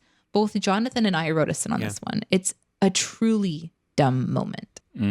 Nice. Yeah, because I think this is where it is, and she's looking at it. It's yeah, because there's a fucking glow stick right in front of you that dude just dropped. It's Danae, kick us off with the sins. What were some of your favorite sins? I feel bad for Alexa. This was her only predator love she's ever had. I love it so much. Mm-hmm. All the Alexa predator stuff there at the end. We both had some stuff about them kissing and stuff. Because she's giving him like come hither eyes. She's come on, let's do this. Mm-hmm. Yeah, it's very romantical in that way. The Aztec calendar sins I had written down, so I'm glad that Chris kind of covered those. This pyramid is so fucking cool to look at. Imagine this set in a good movie. I was like, oh shit. Touching whatever this is. And but one of my favorite ones was to listen to Jeremy perform the all right, alien predator to the death. I can't wait to see this. Humans reacting to it and close-ups of the two things that look nearly the same when they wrestle each other. Woohoo! This fight is awesome in my imagination. That was my favorite sin. That was my favorite sin in the video, just because it sums up so perfectly what you were saying earlier, Jonathan, about this movie just completely blowing its chance to do the cool thing that it was supposed to do. Well, and you can't the fact that and Chris wrote that, it was great. You barely even see them fighting. I mean, you can sit there and make fun of something like Freddy versus Jason all you want, or even Godzilla versus Kong, but you can when they fight, they fight, and you can tell what's going on, and this was just kind of I don't know. Yeah. Dumb. It was, yeah. There's also a sequel to this, by the way. I'm sure most people listening know that, but it's even worse if that's possible. So just FYI. I think it is. I think it's possible. Yeah. I think that could happen. I also liked Can't Wait for the Tarantino dialogue and the B plot about a 12-year-old kid making it on the roster of an MLB team. That was great. I bet the same stuff happens when this guy sits down at Applebee's. I'd like a Coke, please. We have Pepsi here, sir. That whole thing. I'm bringing in another wait staff. That whole thing is so great. The translated the Bruce Almighty Moon scene made me giggle. We both wrote something for that, by the way. That's great. Yeah. I guess he forgotten that in the Latin alphabet, Jehovah begins with an I. Anytime you can throw in a Last Crusade reference in there, I'm going to love it. There you go. We don't make movies for audiences. Love the way Jeremy read that, by the way. He's so great. Yeah, but the discovery wasn't all that exciting. It was like 3 copies of Evan Almighty and 1 copy of Hard Bodies 2, and actually 2 of the Evan Almighty cases had just Hard Bodies 2 discs in them. I don't know what got me to write that, but that's amazing. And then, of course, I had to mention Facehuggers, now with 63% more vagina. Oh, my God.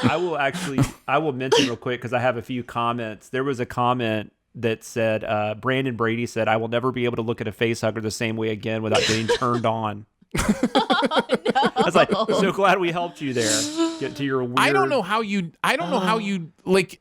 Even in the earlier versions, I don't know how you look at that and go, "Oh no, that's definitely they're definitely doing a vagina thing there." Like that's Oh, there's so much like sexual innuendo and stuff. Yeah, totally. And with the alien, I mean, there's a I don't want to talk about. There's a death in the original Alien that involves. It's bad, but yeah.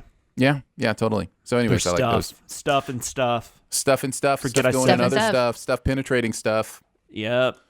Jonathan, what did you have that you wanted to mention? I liked, all right, let's remind ourselves why we're here. That's right, it's the pyramid. Get a long look at the pyramid, everybody, because that's where we're going next. If you don't know, the pyramid. Oh, and I loved aliens don't take any time to burst through a chest anymore, do they? Chris and I both, that was Chris, but Chris and I both had some stuff on that because that is one thing, like in the previous movies, like that took a while. And, and now it was just like immediate. It was like they somehow like created them to go faster. I don't know. It was weird.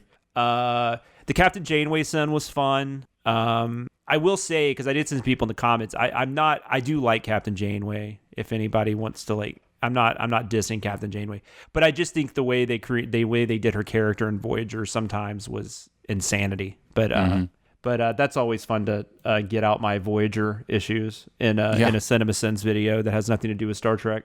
Rosetta Stone After Dark was the other one I had. So nice. It was really fun to write on. Good. Let's move on to keeping tabs.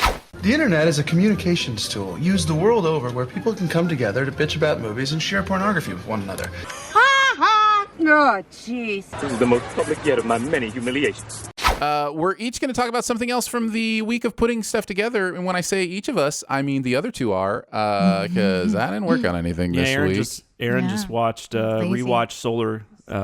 Hey, I what is scratched that show called? Didn't do anything. Solar Opposites? Yeah, I could ruin my joke because I forgot the title of the show. I got a chance to scratch my butt a lot. It was great. What did you guys want to talk about? Jonathan, what'd you have?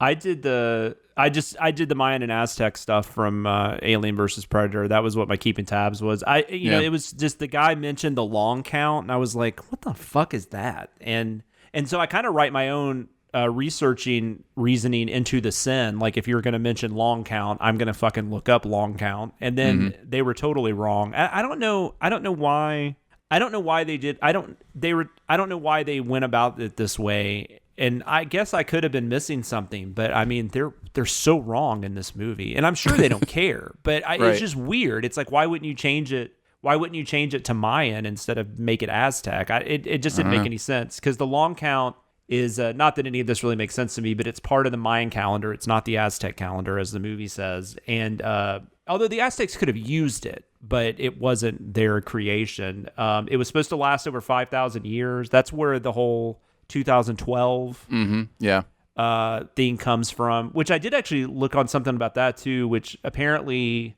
scholars now have decided that was actually noting the end of a celebration, not like kind of like we do New Year's. Yeah. And hindsight.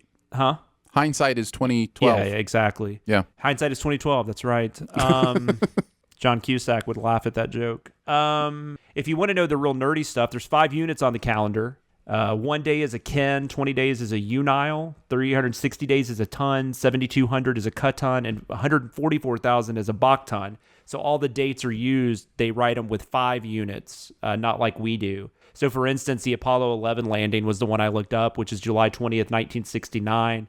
On the Mayan calendar, that would be 12/17/15/17/0. Got it? Makes sense? Yeah. Yeah, totally. Yeah, I'm with I'm you. following. Yeah, And then the only 100%. other thing they mentioned that I sent was that he was trying to say that, the Aztecs used the multiples of 10. That was bullshit. Well, first off, it was the Aztecs didn't even use the decimal system, so I mean that was all just garbage. But and the reason they did it in the movie is because they wanted that whole thing where every 10 minutes something happened, even though they got away from that eventually. Yeah. But so I wrote this in. I found out the deal. There's 2 different cycles. One's 360 days, and one's I can't remember what the other one was. But multiples of 10 was not accurate. So yeah. So I did a bunch of research into Mayans and Aztecs, and I don't understand any of it, but I understood enough to know. I understood enough to know that they were crap in that movie. So. And you accidentally said some sort of spell, and now there's a Mayan demon that follows you around. Looks is a lot it behind me right now? Yeah, it looks a lot like a Stop rabbit. it! Does it look like the bunny? I'm the only one with the door behind me. You guys are so horrible. Wait, just because Jonathan's got a door behind him, his door is behind him as well. It's just off that way. Yeah. I'm the only one There that it was. is. I'm the only one that was smart enough to set up my settings so I could look at my Stop door. it. Stop it. Stop it. Does it not get hot where you are though? Because you always have a hoodie on and stuff. I feel like you're like closed in. It gets cold down here. Oh, cold. Oh, well, yeah. I guess 'cause you're Basements. downstairs. Basements, Jonathan. We need to talk that's about right. basements. I have to come to Danae and Aaron's house to learn what a basement is.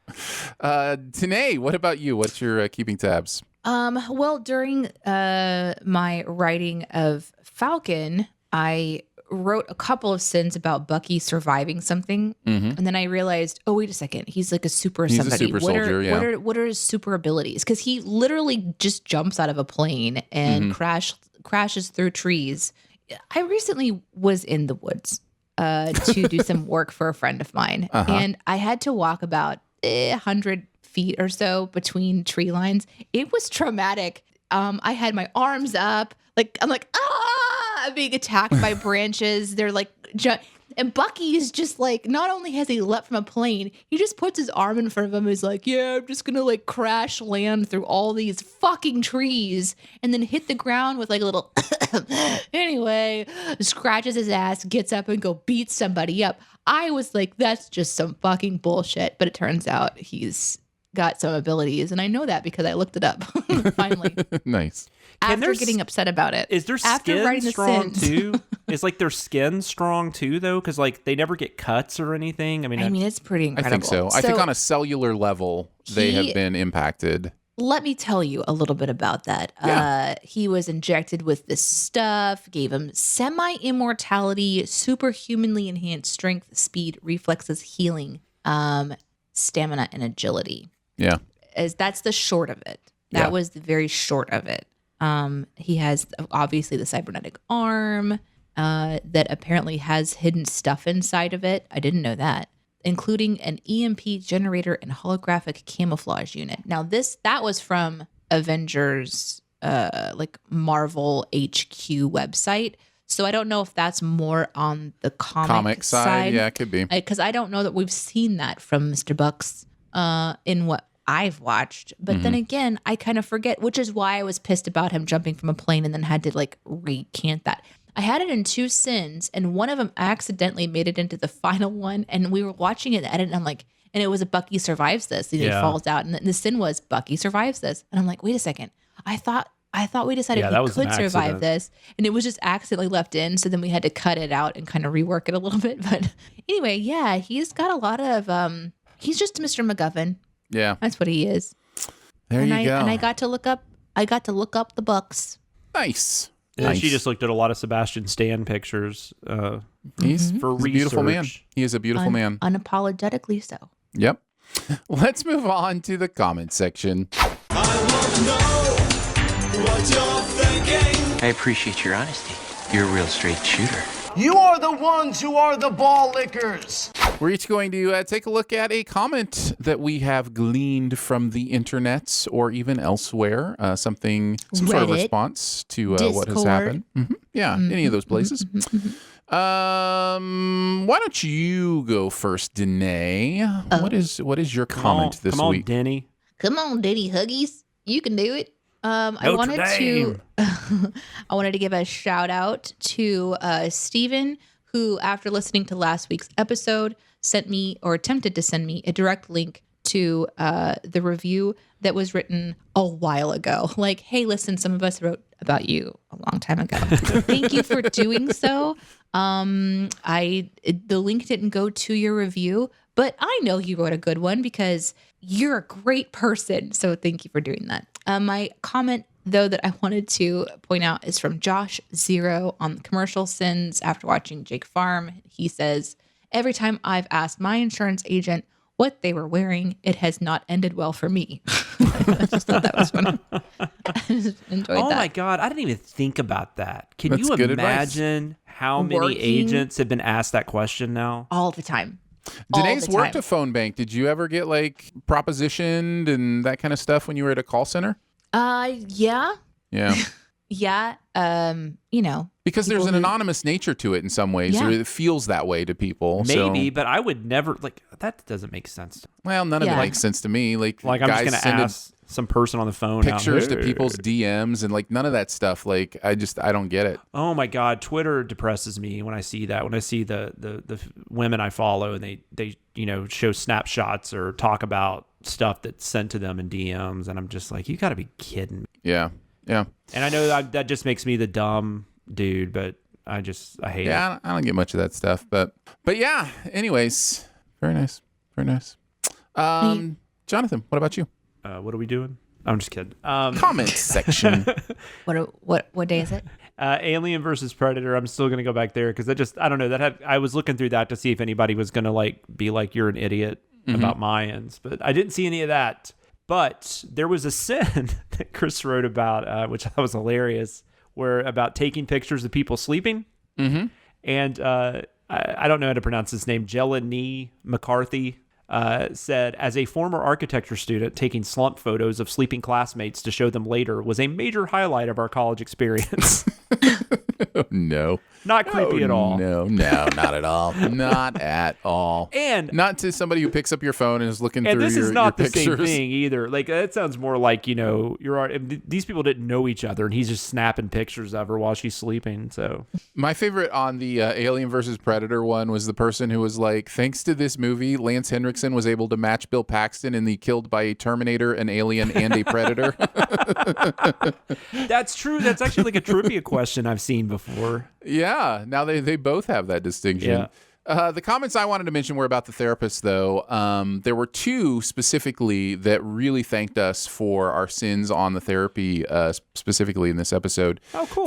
First one says, finally, someone mentions how unspeakably awful this therapist is at her job. All of her lines make me want to scream. She doesn't stop Bucky when he's clearly going in self-destructive circles. She lets him just go through the motion and repeat what she wants to hear. And everything she says to him is passive-aggressive banter that appears to be intended to make her patient feel like his pain isn't as big as he thinks it is, or like he is to blame for his state of mind. Yes. And then she just lets him walk away with that look on his face after what he just said. Why would anybody write a therapist like this? I know. Well, it was the first so one. Frustrating. And we didn't even send that, but there's also the thing where she started to write in a notebook if he wouldn't do what she wanted him to degrading. do. What is that? Yeah. So degrading. That's what you do that's what you do to a kid, and I don't even recommend doing that to a kid. No, it's so passive aggressive, and it made me wonder, like, oh, is he captured?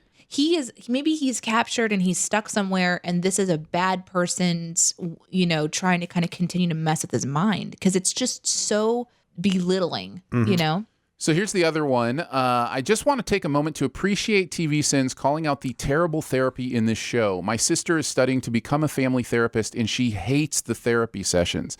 In fact, just no one looked to anything in this show as a good example of dealing with mental health or therapy. Raynor doesn't build any amount of trust or non-judgmental environment with her patients, and Sam, despite being a veteran counselor specializing in trauma, is terrible at his job as he openly dismisses and antagonizes Bucky and Walker, two veterans who have very clearly had traumatic experiences. Yeah. So was this the episode it's where uncomfortable. This is the episode where he like makes a joke about him being a killer. trailer, right? Like when they're about to. Well, yeah, it's when they go to that warehouse and they're. I think that was in the first. I think I kind of read that wrong. Let me re-emphasize some words there because I think I read that wrong. Yeah. She said Raynor is the therapist, right? Doesn't build any amount of trust or non-judgmental environment with her patients and Sam. So, I think how I read it made it sound like they were then saying Sam was being bad too, but it's not. It just goes on about Raynor, despite being a veteran counselor specializing in trauma.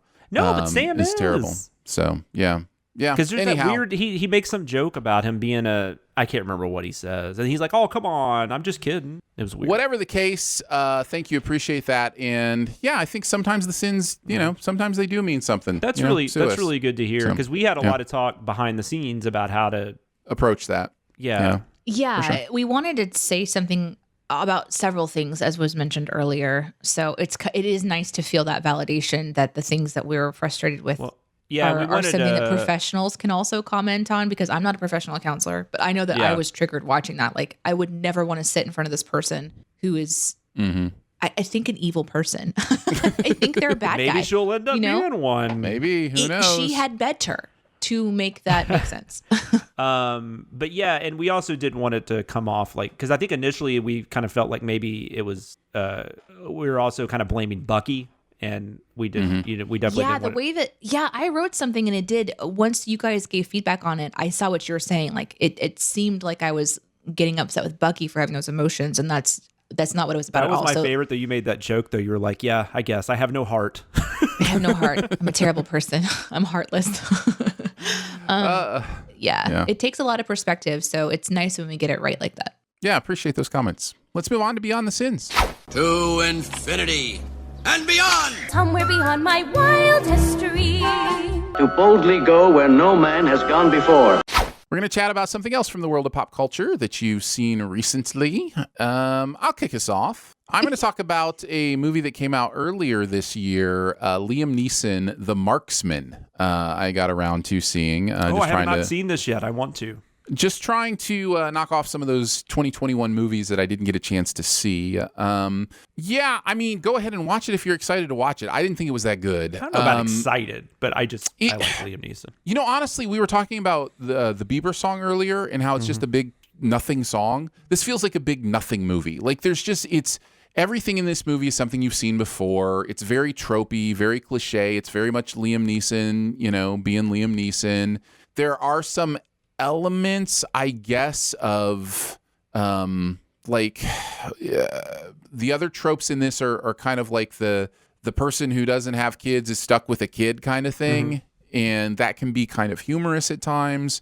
But it's just kind of a big movie of nothing. There are these occasional moments where I'm like, oh, you are doing something here, but it's just for like 2 or 3 minutes, and then it's back to a lot of nothing. Yeah. Let me ask you this: does Liam Neeson play a person with a special set of skills? He has a particular set of kills in this one. So yes. I haven't seen that, and I haven't seen. Hadn't he had 2 this year? Or maybe one was like at the end of last year. It was could be. But it was another one of these. I don't remember. So this is not a recommend. It's not even a warn. This probably leans more towards the warn side of things. Did not really enjoy The Marksman. Jonathan, what about you? Yeah, Honest Thief was the other one he did, and I guess that was like at the end of 2020. Holy crap! He's making a movie where he plays Philip Marlowe. Nice. So sorry. What am I talking about? I am talking about, yes. So I'm glad I can finally get to talk about this movie. Actually, Chris and I got to interview Travis Stevens, a really good director whose new movie came out this week. So it'll be a week old, I guess, when you guys hear this. But it is a movie called Jacob's Wife, Jakob. And this is a really cool movie for a lot of reasons for me. Barbara Crampton stars in this movie. Barbara Crampton is probably mostly known to like horror kids of the 80s. She was in a couple of pretty big movies at that time. One was Reanimator and one was From Beyond. And she's had a career since then. She's done a lot of movies since then, but she's never really... I don't know that she's not a household name, I guess is what I'm saying. But she's really well known, really well loved by a lot of people. Great follow on Twitter, by the way. She's one of my favorite celebrity follows on Twitter. But anyways, so she found this script and she went to Travis Stevens, the director, with it, and just had a lot of ideas about how to kind of work this around and give her like a type of character she's been wanting to play for a long time. And she absolutely kills it.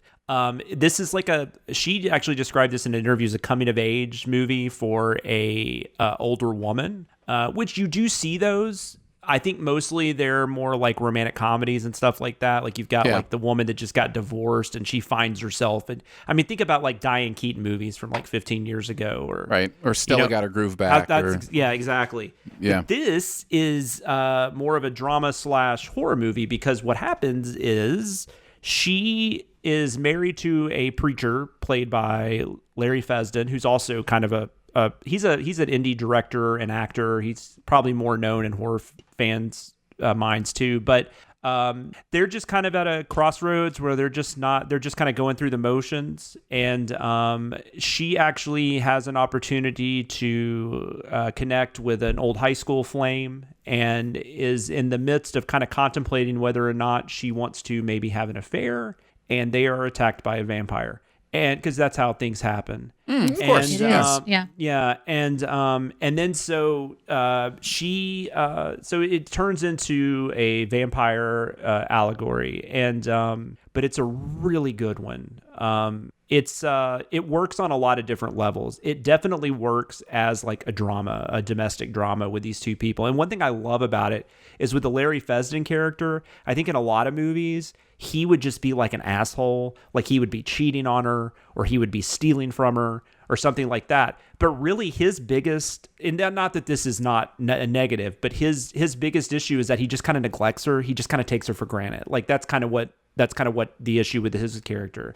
And she kind of finds this new life once she is transformed. And what's also really cool about this movie is how they handle the main character's relationship after she becomes a vampire. Like his reactions once he finds out, and his what he decides to do and what he decides to help or not help her with, I've never seen in a movie before. Like I've never seen a movie tackle a relationship in this way in this kind of movie. It's really fascinating. And also, if you're just in the mood for like a fun like vampire movie, absolutely works on that level too. Nice. Travis Stevens has a lot of fun with the effects and stuff. He's kind of almost, the vampire stuff is almost kind of goes for like a Sam Raimi kind of take on it, like, and there is blood spurts, and it's just kind of crazy stuff. So I really can't recommend it enough. It's one of my favorite movies of 2021 so far. And Barbara Crampton, God bless her. I think she might actually be a vampire though, because she's 62 and she looks about the same as she did in 1985. So, whatever she's doing, I want it, on my skin. And, wow. No. Huh? Whoa. That's a whoa. Well, I didn't mean that to sound as pervy as it did. I was saying I wish I looked good at 45 as she does at 62. In what you have. Yeah. No, she's a beautiful woman, but no, she's so good in this. It's nice to see. It's kind of like the last time. I mean, these are two very different movies, but it's kind of like seeing Pam Grier and Jackie Brown. Like sure. It's like one of those things where this person is giving great performances in the past. Maybe they haven't been getting the opportunities, and they just get to do this character that just absolutely, they slay it. It's nice. Such a cool thing to watch. But yeah, Jacob's Wife, high recommend. I assume you can just rent it and stuff.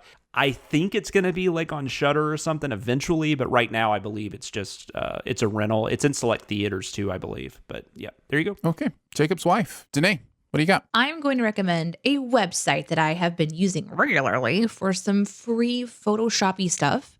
For porn. Yeah. How'd you know? It's Canva. I don't think I've mentioned it before. I don't think I have. But I love this website. It makes making designs really easy and quick and fun.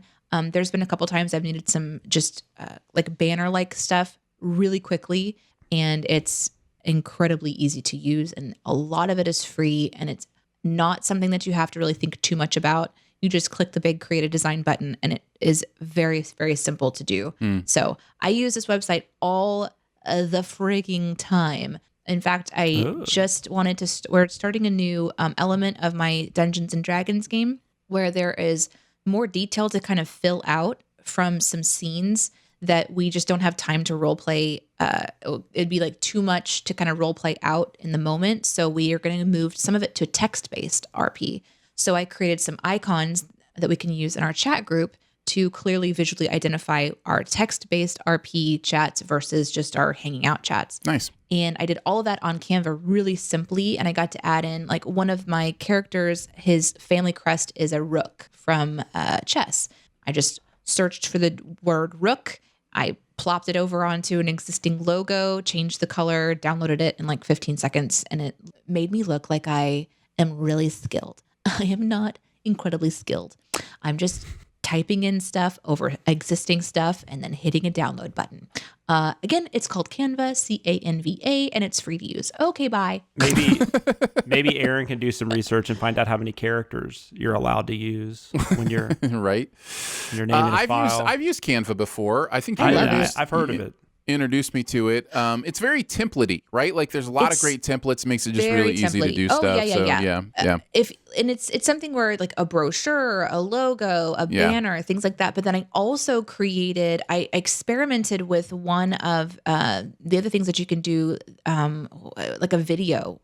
You can actually start to. They've really expanded a lot of what they do, and I like working off of templates because a lot of the design elements done already, and you can just easily change colors or fonts and things like that.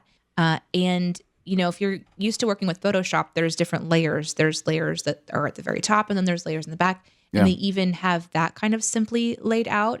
So I don't have to create something from the ground up. I can just go off of existing, inspiration. This is something that I do also with like MailChimp or programs where you're trying to design like newsletters and things, or even websites. I use templates as an inspiration for websites because yes, I can build a website from the ground up, but it is absolutely 50 times more complicated and there's way more decisions to make than just plugging in stuff. So anyway, I like the resources that I go to, and Canva's the one that I go to first and fastest when I have to do something really simple and quick.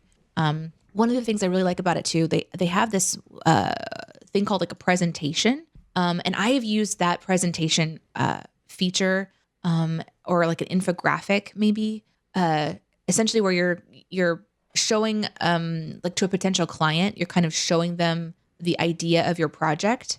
And they have a really good free templates in there for that, where you can kind of, I think Aaron and I, we used it when we were doing we were quoting somebody they wanted to launch a podcast. Mm-hmm. They wanted someone to create it, produce it, edit it, be the voice of it, and they had goals for it. So we actually used Canva for the presentation for that presentation, mm-hmm. and it looked really, really nice and professional. Really well. So that is Canva. You can check it out. And that's going to wrap it up for Behind the Scenes this week. Don't forget to make sure you're subscribed. You can go ahead and leave a comment or rating as well.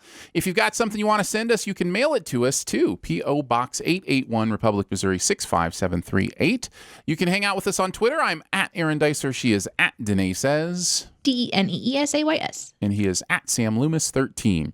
So for Jonathan Watkins, Danae Hughes, the Wakachakowskis, and myself, we will see you next week. Happy chemists celebrate the Earth Day! Thanks for listening. Send any feedback to bts@cinemasins.com. And be sure to subscribe, rate, and comment. Find more ways to connect by visiting cinemasins.com/BTS. 3 minutes late. 3 minutes late. You and me. We were both 3 minutes late. At the same time, late together. At the same time, late together. You and me did show. The story will be told of how the podcast couldn't grow because you and me together were late just minutes 3. If only we'd both been on time, they'd set history. Hi, Jonathan.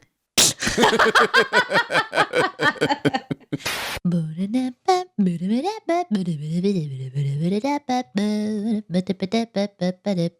beep. Beep beep. Every good song needs a beep beep at the end. Just a beep beep. beep beep. Beep beep. Adobe After Effects, go away. I feel like we're in a scene now in one of those movies where the kid needs the dog to go away, like, and has to be mean to the dog they love so that it'll go away. It's like, I don't even love you anymore, Adobe After Effects. Just go. Just go. I hate you, Adobe. Meanwhile, single tear streams down Jonathan's cheek. I'll be back. I'll be back. I'll be back. It would have to be that song, but in like Arnold Schwarzenegger's voice. No, it has to be the annoying. I'll be back. Danae singing. I'll be insanely. back. I'll be back. Yep. No ever in time you'll go. I'll be back. Ooh, yeah, that's good stuff. I am so happy. I had a fantastic Dungeons and Dragons game yesterday. Oh, nice. Do you want to talk about it? I got to end on a cliffhanger. Ooh, that's fun. Yeah, one of my players decided to. You could be a Disney Plus show now. Isn't that all shows? They all No. They all try to end on cliffhangers. No, not all of them, but a lot of the serialized ones do. It's yes, a super popular thing to do. It's the Lost effect on TV. Lost did it, and everybody wants to do cliffhangers now. So right. after he says John Cocteau, and she says it's a beautiful name, and he says it's Scotch Romanian. It's great. God, the movie's so fucking awesome. There's the part where have you seen it, Aaron? Yes. Yeah, I have. What's wrong, Danae? What's so funny? I think she's laughing just because this is a conversation we had was 10 minutes, 15 minutes ago. I think she's find out what he said. We're just remembering that you had to go look up the clip. Look, we thought that conversation had ended. You come back in right in the middle. We're talking about something. You're like, so anyways, this is what it was, and I'm just like, what? Oh, it cracks me up. There's that part too where he's talking to the doctor, and he's like, he says his name is Babar. And the doctor says, "Isn't that a children's book about elephant?" He's like, "I don't know, I don't have any." He's like, "What, children?" He's like, "No, books about elephants." That's great. Oh my God, you're too much. So in my game, okay, first of all, I don't think any of my players listen to this show. But if you do, and you're in the outtakes and you're listening right now, turn it off. Turn it off, because I'm about to spoil some stuff.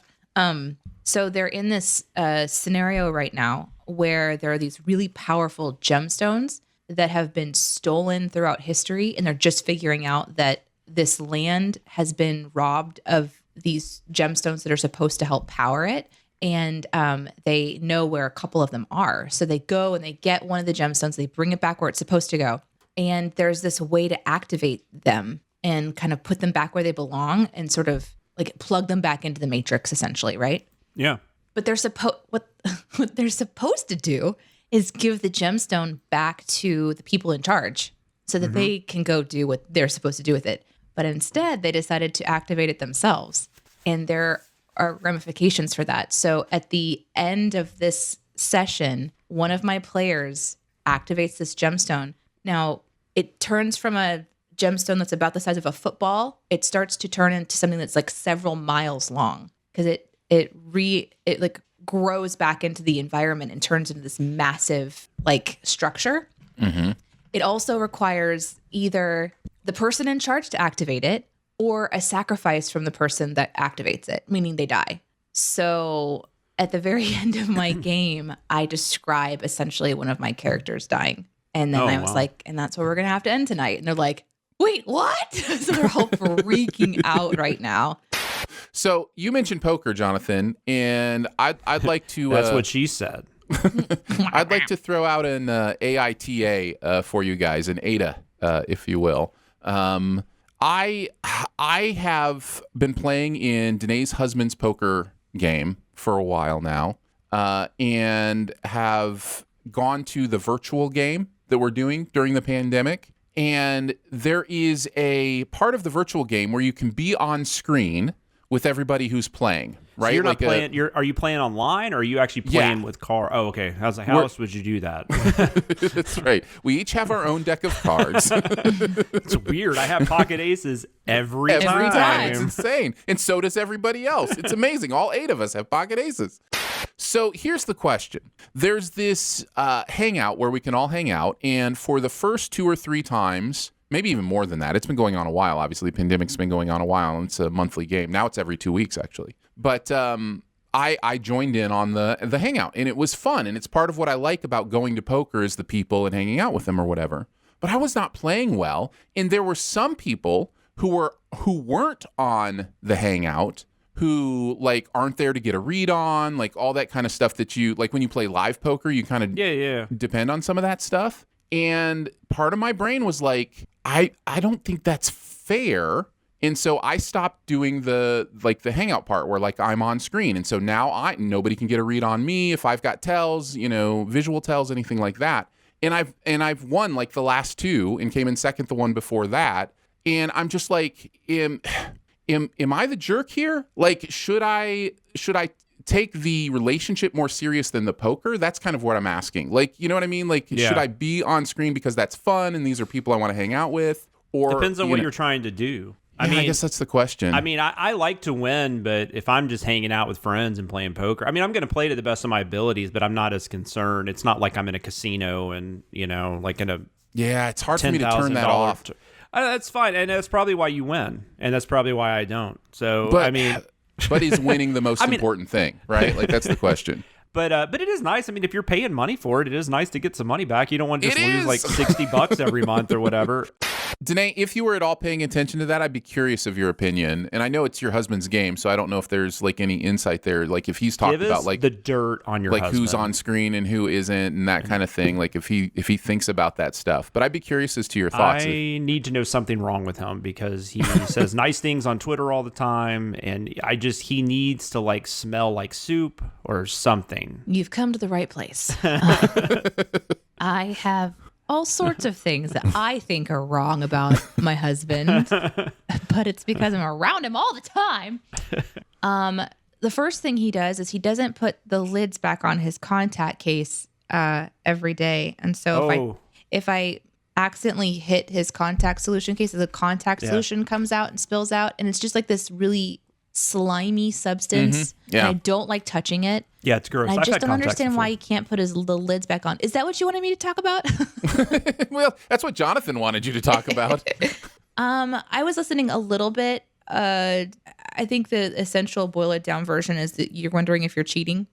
No, I'm not cheating. I'm not worried about cheating. He's wondering if he should concentrate more on the hanging out part or if he should concentrate more on the trying to win. If it's not the expectation if it's not been stated as the expectation of the group, I think you just get to interpret it however you want to interpret it. And if other people are wanting to hang out and with their videos off too, and you're not the only person, I think if you were the only one, it might feel a little odd sometimes. But at the same time, you'd be a dick then. Like you'd be the dick if you were the only one. Like you'd be that guy. And I still don't know what a Danae movie is. So neither do I. Danae movie is one from her childhood that she happened to see, or Lord of the Rings, or a modern movie that she's invested in the IP. That's pretty much it. There's but then like there's some that just blow me away that I don't expect to like at all, and I'm really regretting. I'm really like not regretting. I don't want to go to the theater. I'm dragging my feet, and then I watch it, and I'm like, I am so glad I watched that movie. Oh yeah, sure. Because I had this experience. Gravity is one of the most amazing experiences I've ever had in a movie. Yeah. Because it was so good. So I was so shocked with how it was manipulating me.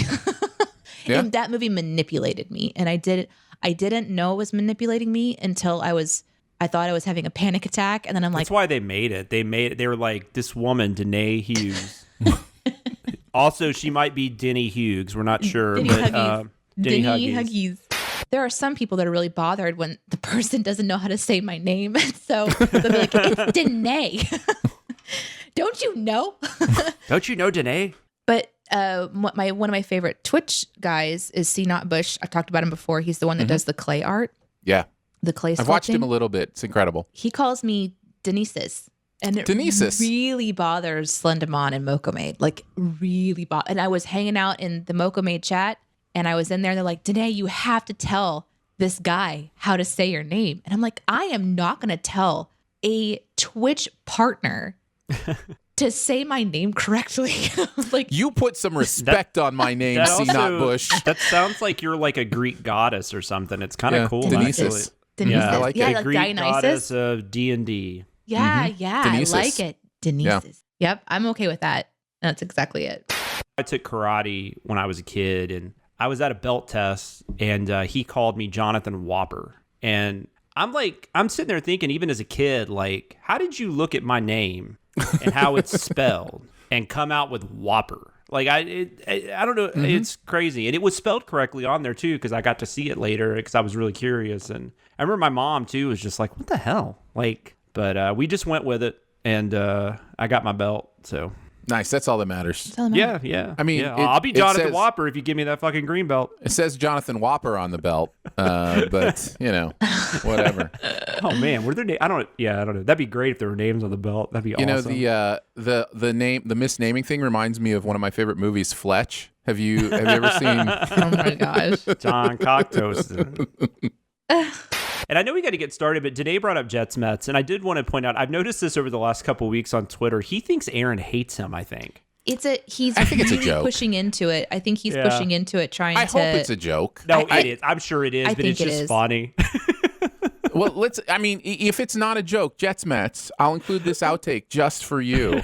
I love you. I think you are a human worthy of value and love, and I appreciate what you invest into our stuff. That's really awesome, cool, man. And I read everything that you write on Twitter about the show. It's fun. He just doesn't like it. I mean on Twitter. I just don't push the like button. That's what I meant. Now, I'll be honest, I don't get half your posts.